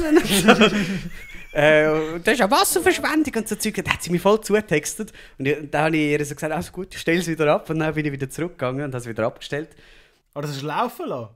Ja, das ist gelaufen während dem Gespräch. Hast du in dem Moment eigentlich Glück gehabt, dass ich irgendein Video geschaut habe, dass ich es nicht gehört habe und nicht rausgekommen bin? Ja, gut, dann hätte ich die ja gehabt. Das wäre noch schön gewesen. Ja, ich hätte dich halt von weitem gesehen, aber das ist nicht so ein... Ja. Dann wäre er aber hässlich gewesen und hätte die auch zusammengeschissen. Gut, das wäre mir dann noch gleich gewesen. Hauptsächlich halt ihn gefangen.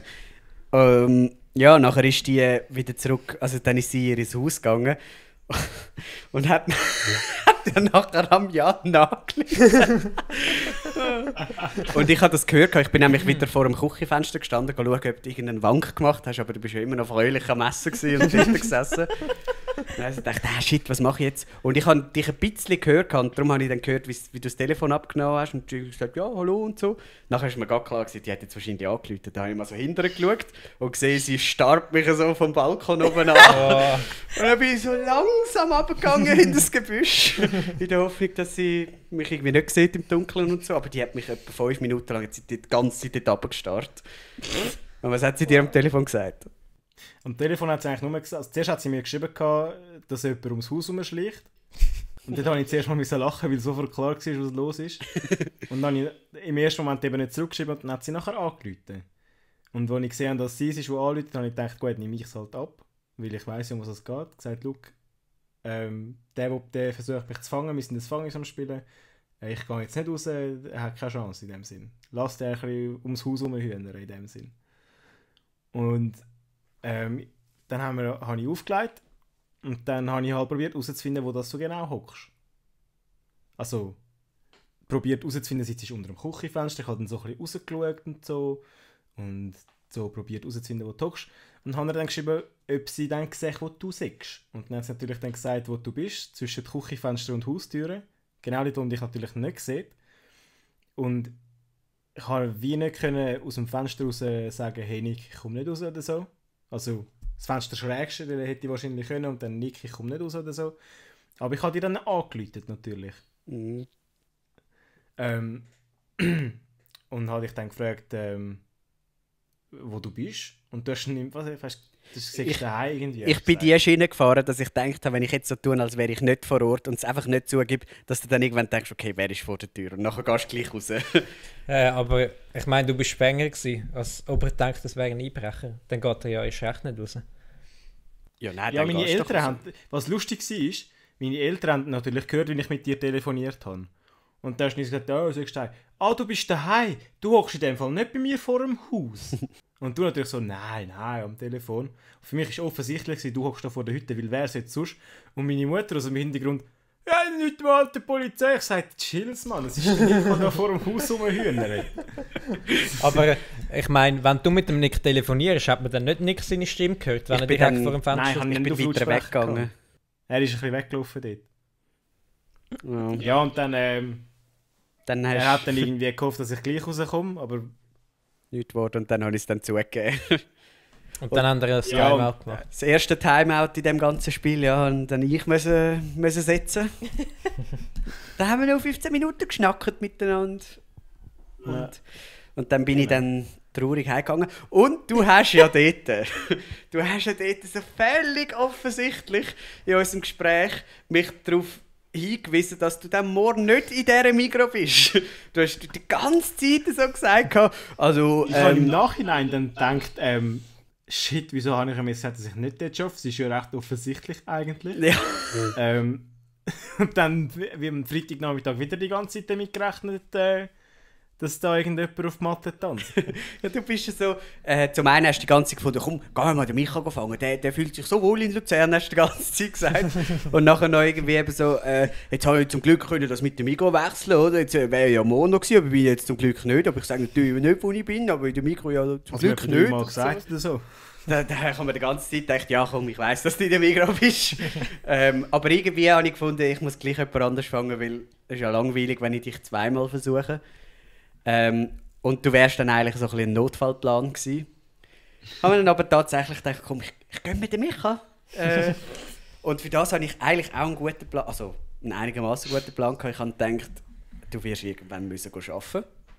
Also gehst du irgendwann aus dem Haus, also warte ich einfach so lange, bis du aus dem Haus rauskommst. Wir haben Freitag gehabt, gell? Wir haben dann, also das war dann der nächste Tag, der letzte Tag, das war der Freitag. Genau. Ja, 4:30 Uhr am Morgen bin ich aufgestanden.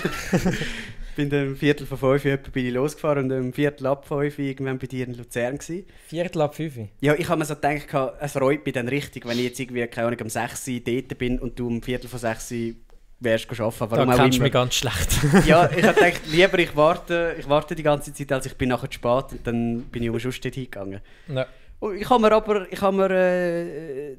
mein Mitbewohner hat eben noch Geburtstag gehabt, ein bisschen vorher und hat Kuchen noch gehabt und da habe ich noch ein bisschen Kuchen mitgenommen.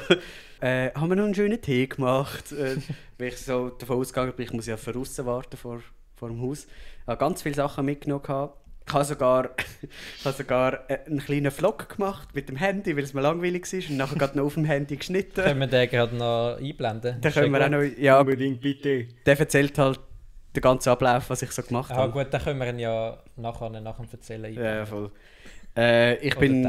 Ich bin zuerst, ich hatte zum Glück gerade einen Parkplatz vor dem Haus gehabt und habe gedacht, jetzt warte ich einfach, bis du rauskommst. Aber nachher irgendwann ist mir dann aufgefallen, wenn du rauskommst und mein Auto siehst, dann kannst du gerade wieder reinsäckeln und dann habe ich Pech gehabt.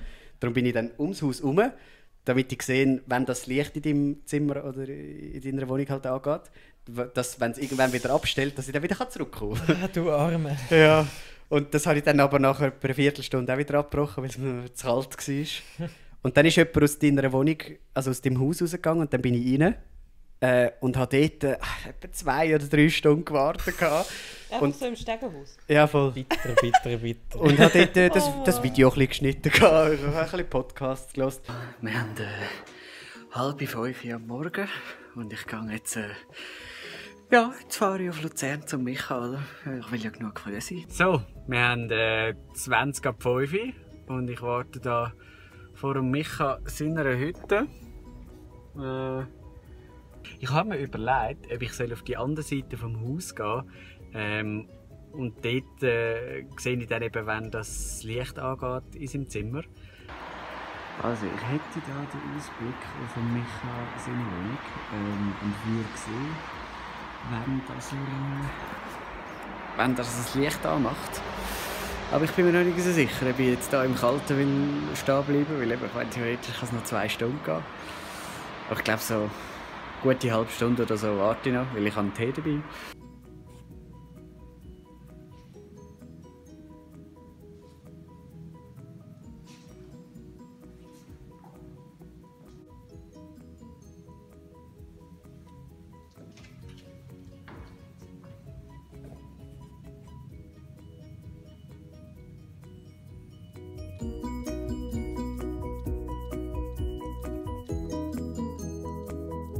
Und immer wenn Leute gekommen sind, bin ich gerade so mich verstecken und habe gewartet, ready gewesen, zum rauszukommen und Adrenalin immer auf 100%, oder?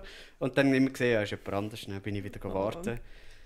Und irgendwann, ich hatte eben noch einen späteren Termin gehabt, auf die 10 oder so, habe ich noch einen Termin gehabt und ich wusste, ich muss spätestens um 9 Uhr gehen und es war 8 Uhr dann zu dieser Zeit. Und ich habe gedacht, normalerweise wärst du doch sicher schon gegangen, also muss ich jetzt irgendwie, dich irgendwie rauslocken. Und dann war meine erste Idee, Klassiker der Pöstler. Du musst irgendetwas unterschreiben, oder? Und es gibt ja unten vom Haus gibt's ja all die Leute, wo du nachher durch die Lautsprecheranlage kannst reden. Ja. So, ab da hat leider unsere Hauptkamera und damit verbunden mein Ton den Geist aufgegeben. Darum werdet ihr mich jetzt nur noch in ein bisschen schlechterer Qualität hören. Und dann nie mehr ein Gesamtbild bekommen. Jetzt gibt es nur noch das Hin und Her. Das kann durchaus passieren. Die schlauen Leute die fragen sich jetzt natürlich, ja, aber der Nick, der hat ja Kopfhörer angehabt. Wieso hat er das nicht gehört? Muss ich ja hören. Da will gesagt sein, ich habe den Ton von allen anderen habe ich auf dem Ohr gehabt, nur nicht meinen. Und ja, darum ist das passiert. Ein kleiner Fauxpas kann passieren. Limoncello ist nicht ganz perfekt, oder? Bei Limoncello ist es immer ein Auf und Ab, ein Rein und Raus und genau. Darum geht es jetzt einfach weiter. Und ich habe dann gedacht, wenn ich jetzt dort sage, ich bin der Pöstler, komme etwas unterschreiben, dann wirst du vielleicht noch runterkommen, aber weil du ja weißt, dass die Tunnel eigentlich geschlossen ist, fühlst du dich wie sicherer. Und so kann ich mit ihnen halt verstecken und warten, bis du runterkommst. Und für das habe ich dann, damit nicht ich dann halt mit dir rede, weil mich jetzt schon sofort erkennt, habe ich den Strizia angerufen. Das ist meine, was ist das jetzt schon wieder? Nichte 2. Grades. Ja, irgendwie Tochter von meiner Cousine. Und die habe ich dann am Nattel gehabt, damit sie nachher sagt, sie sagt der Pöstler und danach mit dir über die Lautsprecheranlage redet. Dann haben wir etwa 5 Mal gerufen und du hast einfach nichts gesagt. Hat mich richtig aufgeregt. Bist du jetzt schon wach gewesen? Überhaupt? Also ich bin an dem Morgen bin ich daheim gsi und ich habe gedacht, ich schlafe schön aus und das war irgendwie 8:30, oder? Ja, ungefähr. Also das Läuten ist etwa 7:45. Ja, also das Läuten hat mich aus dem Schlaf geweckt. Und ich habe aber gewusst, erstens, ich habe nichts bestellt, also Pöstler kann es nicht sein. Und zweitens, der Pöstler stellt das Zeug sowieso einfach unten an. Also der braucht keine Unterschrift und nichts einmal, auch wenn es ein richtig teures Paket ist. Also wenn er mal klauen will, dann... Nein, vor allem weiss ich auch, dass unten 50% der Zeit ist einmal die Türe offen, also ist einfach Glückssache. Und ich habe gewusst, wenn es läutet, es wird safe dann nicht sein. Sie wollen es eigentlich safe. Hoi Merlin. Auf jeden Fall... Genau, ich habe sowieso gerechnet, dass du noch zu mir kommst, weil du hast Jan versucht zu fangen und hast nicht gecatcht. Du hast Veronika, also sie hat gerade dich gefangen gehabt, also habe ich auch nicht angenommen, dass sie wieder Gast gefangen und Daki hast schon mal gefangen gehabt. Also ich bin 100% sicher gewesen, dass du sowieso mich wirst fangen und ich habe gedacht, wo es geläutet hat, ja, das bist du. Und haben mir so gedacht, sag mal, wie blöd ist der? Hat das Gefühl, ich mache ihn auf und er macht den gleichen Fehler nochmal.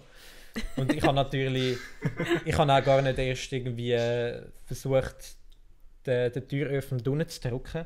Wieso auch? Und habe dann das einfach ignoriert. Man muss ja vielleicht noch sagen, dass ich nicht gewusst habe, dass du im Homeoffice bist an diesem Tag. Also, ich bin nur, das ist ja jetzt auch der lustige Plot-Twist. Ja. Ich bin ja nur am Morgen daheim gewesen. Und am Nachmittag bin ich im Büro gewesen, am Arbeiten. Aber jetzt kannst du zuerst noch weiter erzählen, was dann passiert ist. Ja, weil du halt nicht beim Leuten bei Leuten hast du halt nichts gesagt und so. Und dann habe ich gedacht, okay, vielleicht ist er doch schon dort. Vielleicht hat er extra irgendwo anders geschlafen oder so. Und hat darum mal angerufen ins Büro. Und wenn kein anderer Name in den Sinn kam als das ist der Herr Müller, ist der Micha Hoff da? Und dann hat er so gefragt, nein, er hat gesagt, nein, er ist nicht da, wer sind Sie, dann soll ich etwas ausrichten? Dann habe ich gedacht, also gut, nein. Dann habe ich wieder abgehängt. Und dann war es so traurig. Dann habe ich...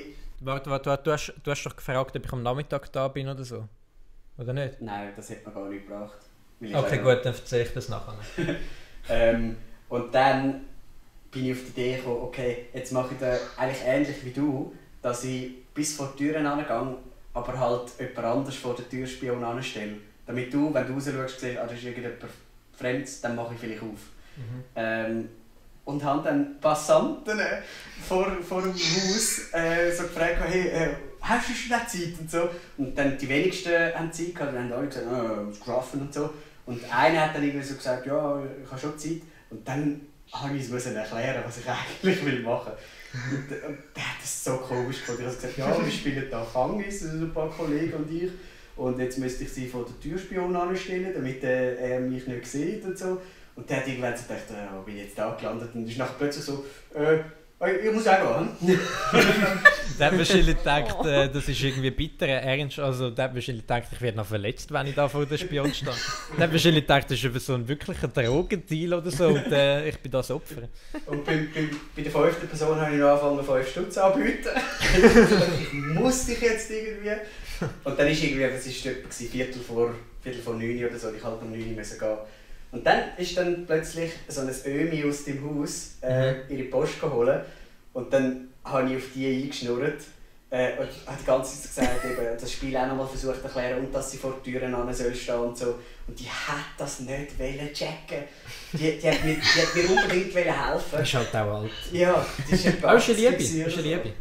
Und die hat mir die ganze Zeit so gesagt, ja, ich kann Ihnen schon zeigen, wo er wohnt. Dann müssen Sie einfach einen zweiten Truppen. Dann habe ich gesagt, ich weiss schon, wo er wohnt. Sie müssen nur schnell mit mir dort hinkommen und anstehen, damit ich rufen kann. Und dann hat sie gesagt, ihr könnt ja selber Leute. Kein Problem. Dann habe ich gesagt, nein, aber dann checkt er das ja, oder? Er darf eben nicht mich sehen und bla bla bla. Und dann hat sie plötzlich so gesagt, ja, dann läutet sie halt bei jemand anderem und das ist doch auch okay. Sie hat überhaupt ist aber herzig. Ja, voll. Und irgendwann ist es mir zu blöd gewesen, dann habe ich sie einfach ans Handy genommen und gesagt, also gut, kommen Sie mal schnell mit. Dann sind wir zusammen in den Lift, sind rauf und sie war mega happy gewesen. Sie hat es nicht gecheckt, aber sie war mega happy gewesen. Und dann sind wir so zusammen vor die Türen angestanden und hat sie gesagt, also schau, da ist es jetzt. Und dann habe ich die Leute und bin so, wie Gabriela eigentlich, bin ich so unten an die Türen an. Und habe dort gewartet. Und sie ist einfach im Gang gestanden, überhaupt nicht rausgekommen, was sie da macht. Und dann hat sie so gewartet und rumgeschaut und so. Und dann hast du halt wieder nichts aufgemacht, nicht? Ich kann ja wieder zu meiner Perspektive kommen. Es hat dann wieder geläutet und ich habe gedacht, ja, jetzt nächstes Mal weiter. Und dann wieder, also zuerst habe ich auch durchs Guckloch geschaut und es war ja niemand dort gewesen. Und das Mal ist die alte Frau dort gestanden. Und ich habe dann aber so drüber geschaut, weil ich gewusst habe, Gabriela ist unten gesessen sozusagen und ich habe sie nicht beachtet sozusagen, weil ich nur auf dich geschaut habe. Und dann habe ich aber gesehen, ja, da sitzt der Nick. Also es hat sich etwas bewegt und dann habe ich gewusst, das ist 100% der Nick. Aber ich hätte auch sonst nicht aufgemacht, weil es wäre mir komisch vorgekommen, dass eine alte Frau einfach so am 9 Uhr bei mir läutet. Und dann, also wäre ja höchstens möglich, dass sie irgendwie eine Milch hätte abholen wollen. Und für eine Milch tue ich nicht das Spiel riskieren. Nein, ich habe auf jeden Fall nicht aufgemacht, weil ich dich gesehen habe. Ich habe das auch gefilmt, aber das sind nicht so gute Aufnahmen geworden, leider. Die kann ich nicht abspielen. Also kann ich schon, aber es sind scheiß Aufnahmen. Genau, hat dann logischerweise auch wieder nicht aufgemacht. Und ich habe dann...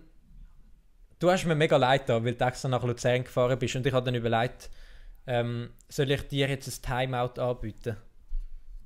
Also sage ich bin da, wenn wir noch schnell einen Kaffee trinken oder so. Und dann habe ich gedacht, nein Micha, jetzt bist du einfach nicht mehr so arrogant.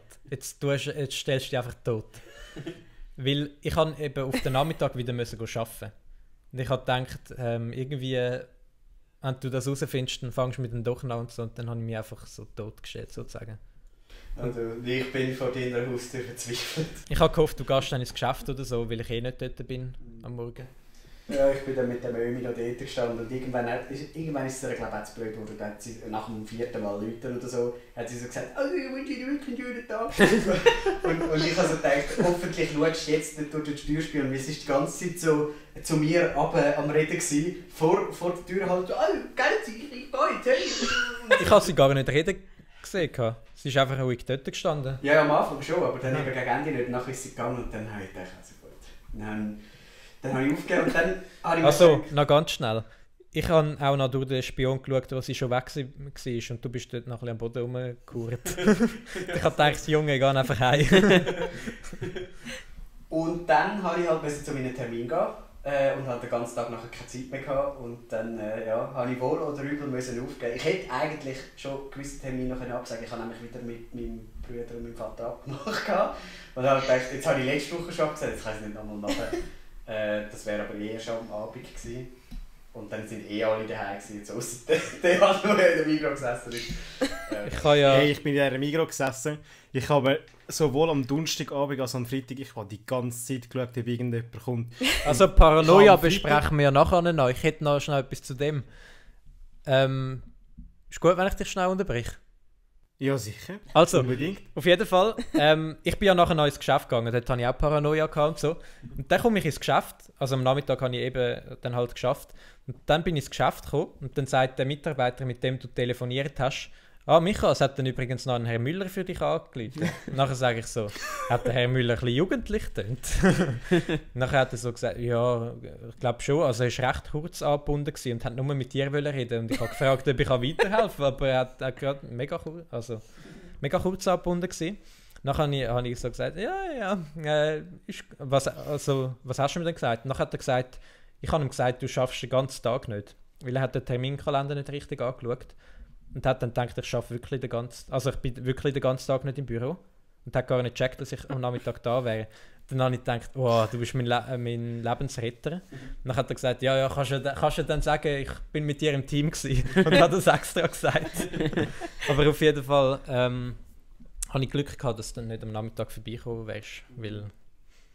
So, wieder zurück ins Studio. Jetzt kommen wir zum Paranoia-Teil.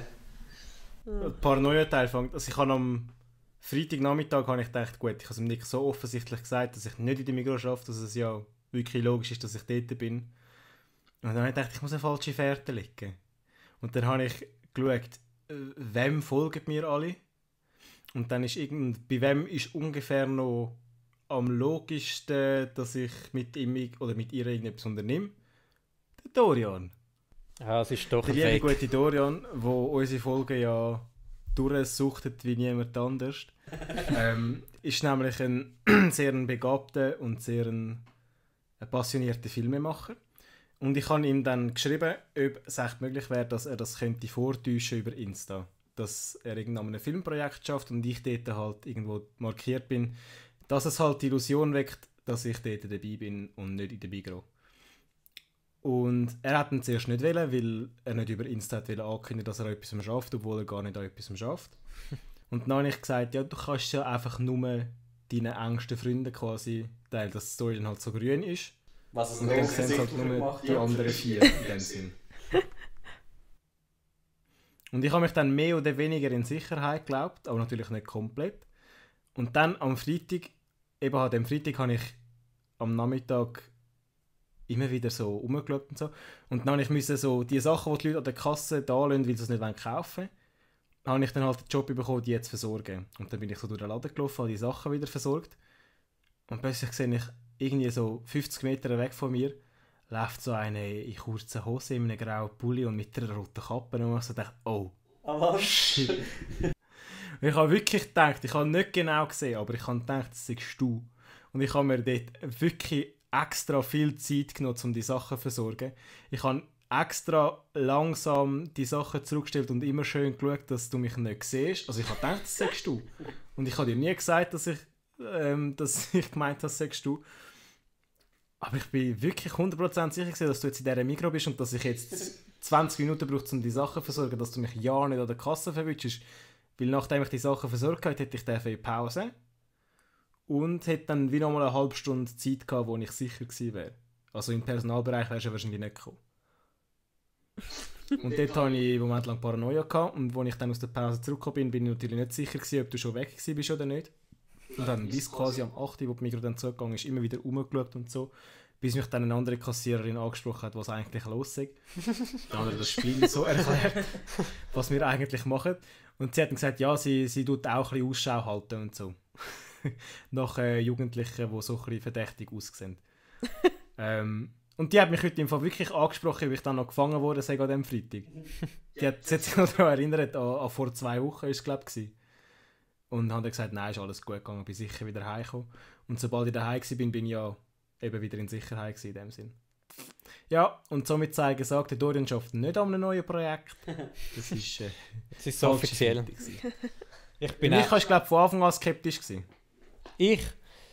Dorian hat gesagt, du seist ein bisschen skeptisch gewesen. Ja, das ist so offensichtlich. Ja, aber der Nick war, glaube ich, noch skeptischer als ich.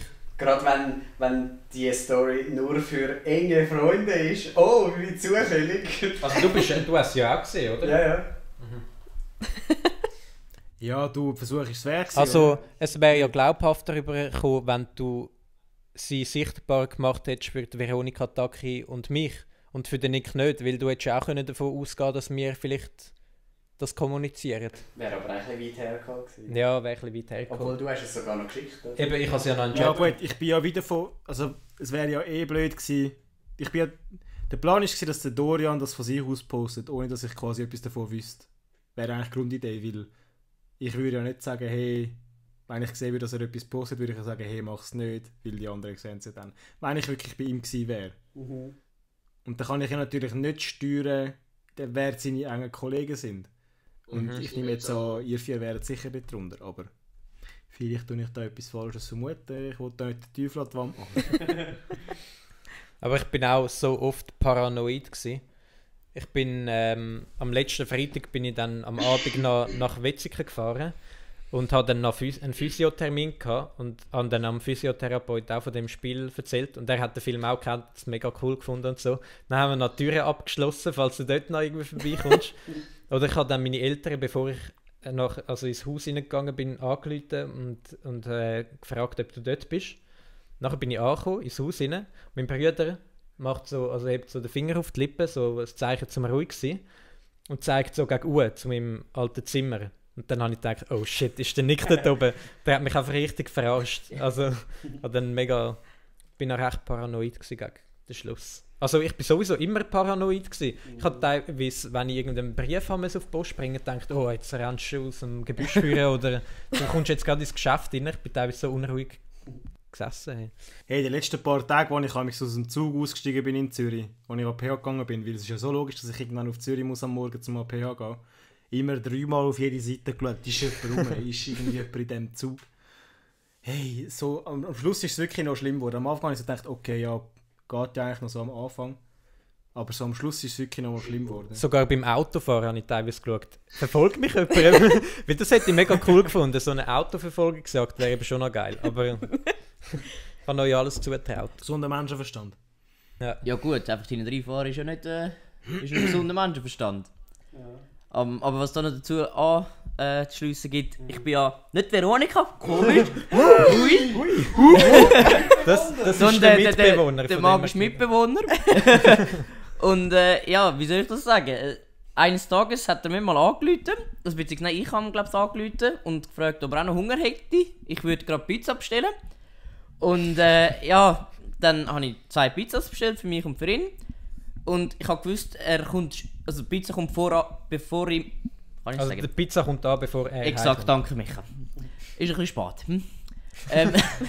Und dann, wie soll ich sagen, dann ist mir so kurzfristig noch die Idee gekommen, wir haben draussen noch Schachteln von der gleichen Pizza dort. Und habe gefunden, ich stapel die einfach noch oben drauf. So, dass er das Gefühl hat, ich habe 3 Pizzas bestellt. Und wie soll ich sagen, er ist dann reingekommen, es war plötzlich ein Liesli. Und er kommt führen, also langsam den Gang führen. Und dann kommt plötzlich, also sehe ihn plötzlich und dann ist er so verklopft und hat sich, glaube ich, dermaßen in die Hose geschissen. Also ich bin ja eigentlich, das war vor allem während der Zeit, wo der Jan Fänger war, dort bin ich am meisten paranoid gewesen, weil ich bin davon ausgegangen, eben weil wir ja abgemacht haben, zum Teil zum Podcast aufnehmen, weil ich dachte, okay, du weißt genau, wenn ich daheim bin. Und an dem Tag bin ich also wirklich wie so ein halbes Würstchen heimgekommen. Da habe ich etwa 10 Minuten lang so durch alle Fenster geschaut, ist irgendwo ein Jan versteckt. Bin nachher langsam reingekommen und habe jedes Zimmer wie so ein Polizist abgesucht, so ganz schnell aufmachen und so. Und ich hatte richtig Schiss gehabt.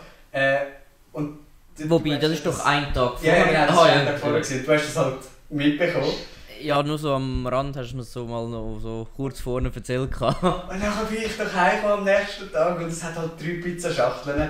Und ich habe den Wink natürlich sofort gemacht. Und ich habe noch gedacht, du hast der Veronika mal noch die falsche Adresse gegeben. Ja, das war später. Das war vorher. Nein, das war später. Mann, das ist die Pizza war vorher. Ah, voll, das muss ich vorher gewesen sein. Das war vorher.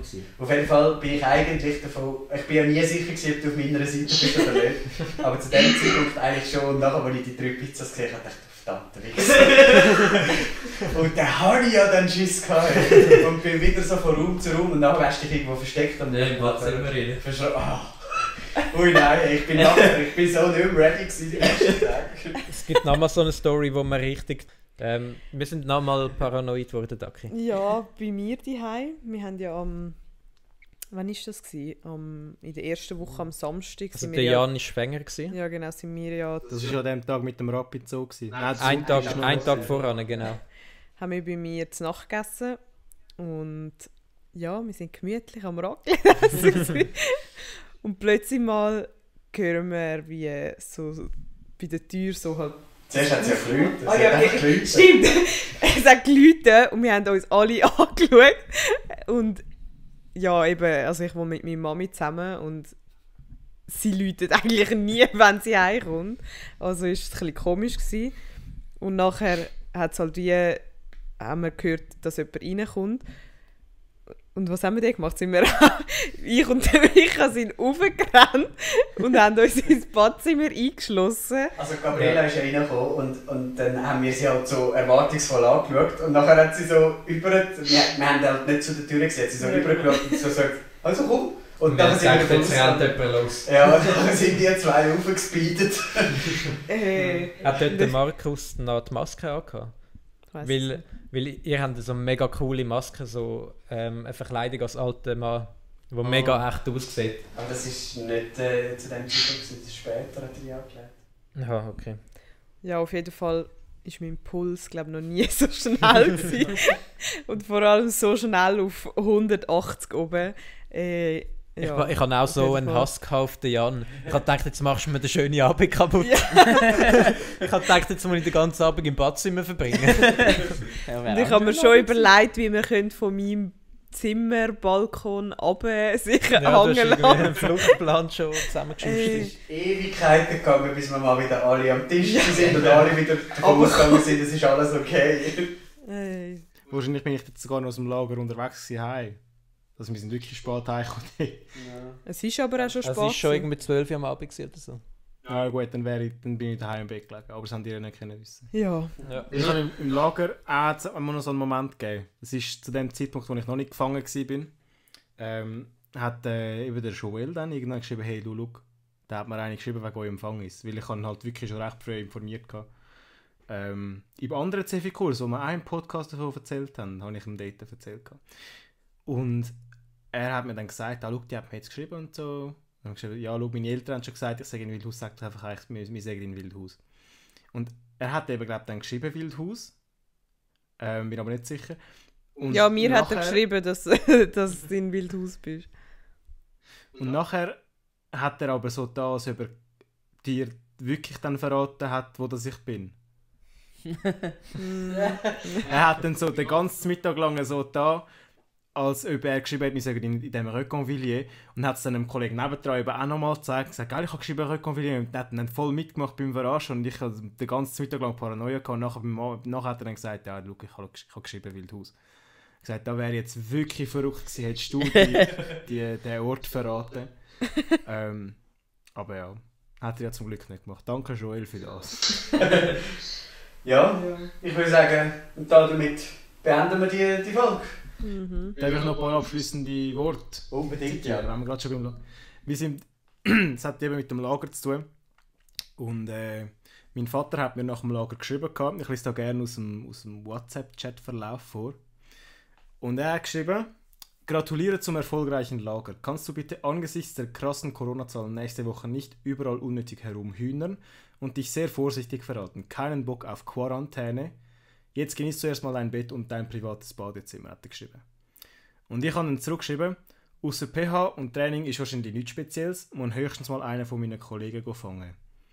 Und er hat dann geschrieben: Hat es die gehabt? 2 Fragezeichen und ein Lachsmiley. Und gesagt: Ja, im Lager. Dann habe ich geschrieben: Ja, man hat mich gefunden, man ist so mega genervt. Und dann schreibt er: Im Lager? So ein Opfer. Genau. Meine Eltern haben geschrieben, als ich geschrieben habe, dass ich die gefangen habe: Oh yeah, so lässig, ja, cool. Als ich meinem Vater zur Rede gestellt habe, wieso er dir einfach die Adresse gegeben hat vom Hotel, hat er gesagt: Wieso nicht? Ich habe gesagt: Wir sind jetzt mitten im Spiel, das habe ich 100-mal gesagt. Aha, aber mich hat einfach Fänger gewesen, das hätte ich nicht gewusst. Und meine Schwester hat gesagt: Ja, es ist ja nicht lustig, wenn wir dann nicht, einfach nichts verraten. So, ja, super. Ich habe auch schon, also ich bin 100% davon ausgegangen, dass du mich wirst am Freitag fangen, und habe mir dann schon Pläne gemacht, wie ich Taki fange. Ich habe da auch schon Pläne für das nächste Mal. Also. Ja, ich habe auch schon wieder neue Pläne. Ja. Und ja, in einem halben Jahr geht es wieder weiter. Genau. Aber wenn wir die Folge jetzt abschließen. Ich hätte eigentlich noch etwas gehabt, aber ich habe es vergessen, aber dann kann es nicht so wichtig sein, ich glaube. Wenn wir noch etwas abschließen, wenn die noch etwas abschließend sagen? Nein, das ist gut. Wir haben Mitbewohner. Nein, ist Ja. gut. Du auch, bei dir ist gut. Gut, dann hören wir uns in 3 Wochen wieder. Wir machen jetzt eine 3-wöchige Pause und nachher kommen wir zurück mit der 2. Staffel von unserem Limoncello Podcast. Und haben auch da schon ganz viele Überraschungen geplant und da könnt ihr euch wirklich darauf freuen. Ganz viele neue Ideen, ganz viele neue coole Sachen. Genau. Vielleicht ein Kasperli, man weiß es nicht. Gibt eine Fortsetzung? Oh, das habe ich jetzt nicht laut gesagt, oder? Nein, bist du dumm geschaltet gewesen. Ah, gut. So, dann schalten wir den Fans da wieder ab. He? Nein. Hast du noch so... Hast du noch so Cracker, die du zum Abschluss reinbeissen genüsslich? Nein, habe ich alle vorher fertig gegessen. Schade. Ja, gut. Ja, aber hat Spaß gemacht. Tschüss. Danke fürs Mitmachen und ciao zusammen.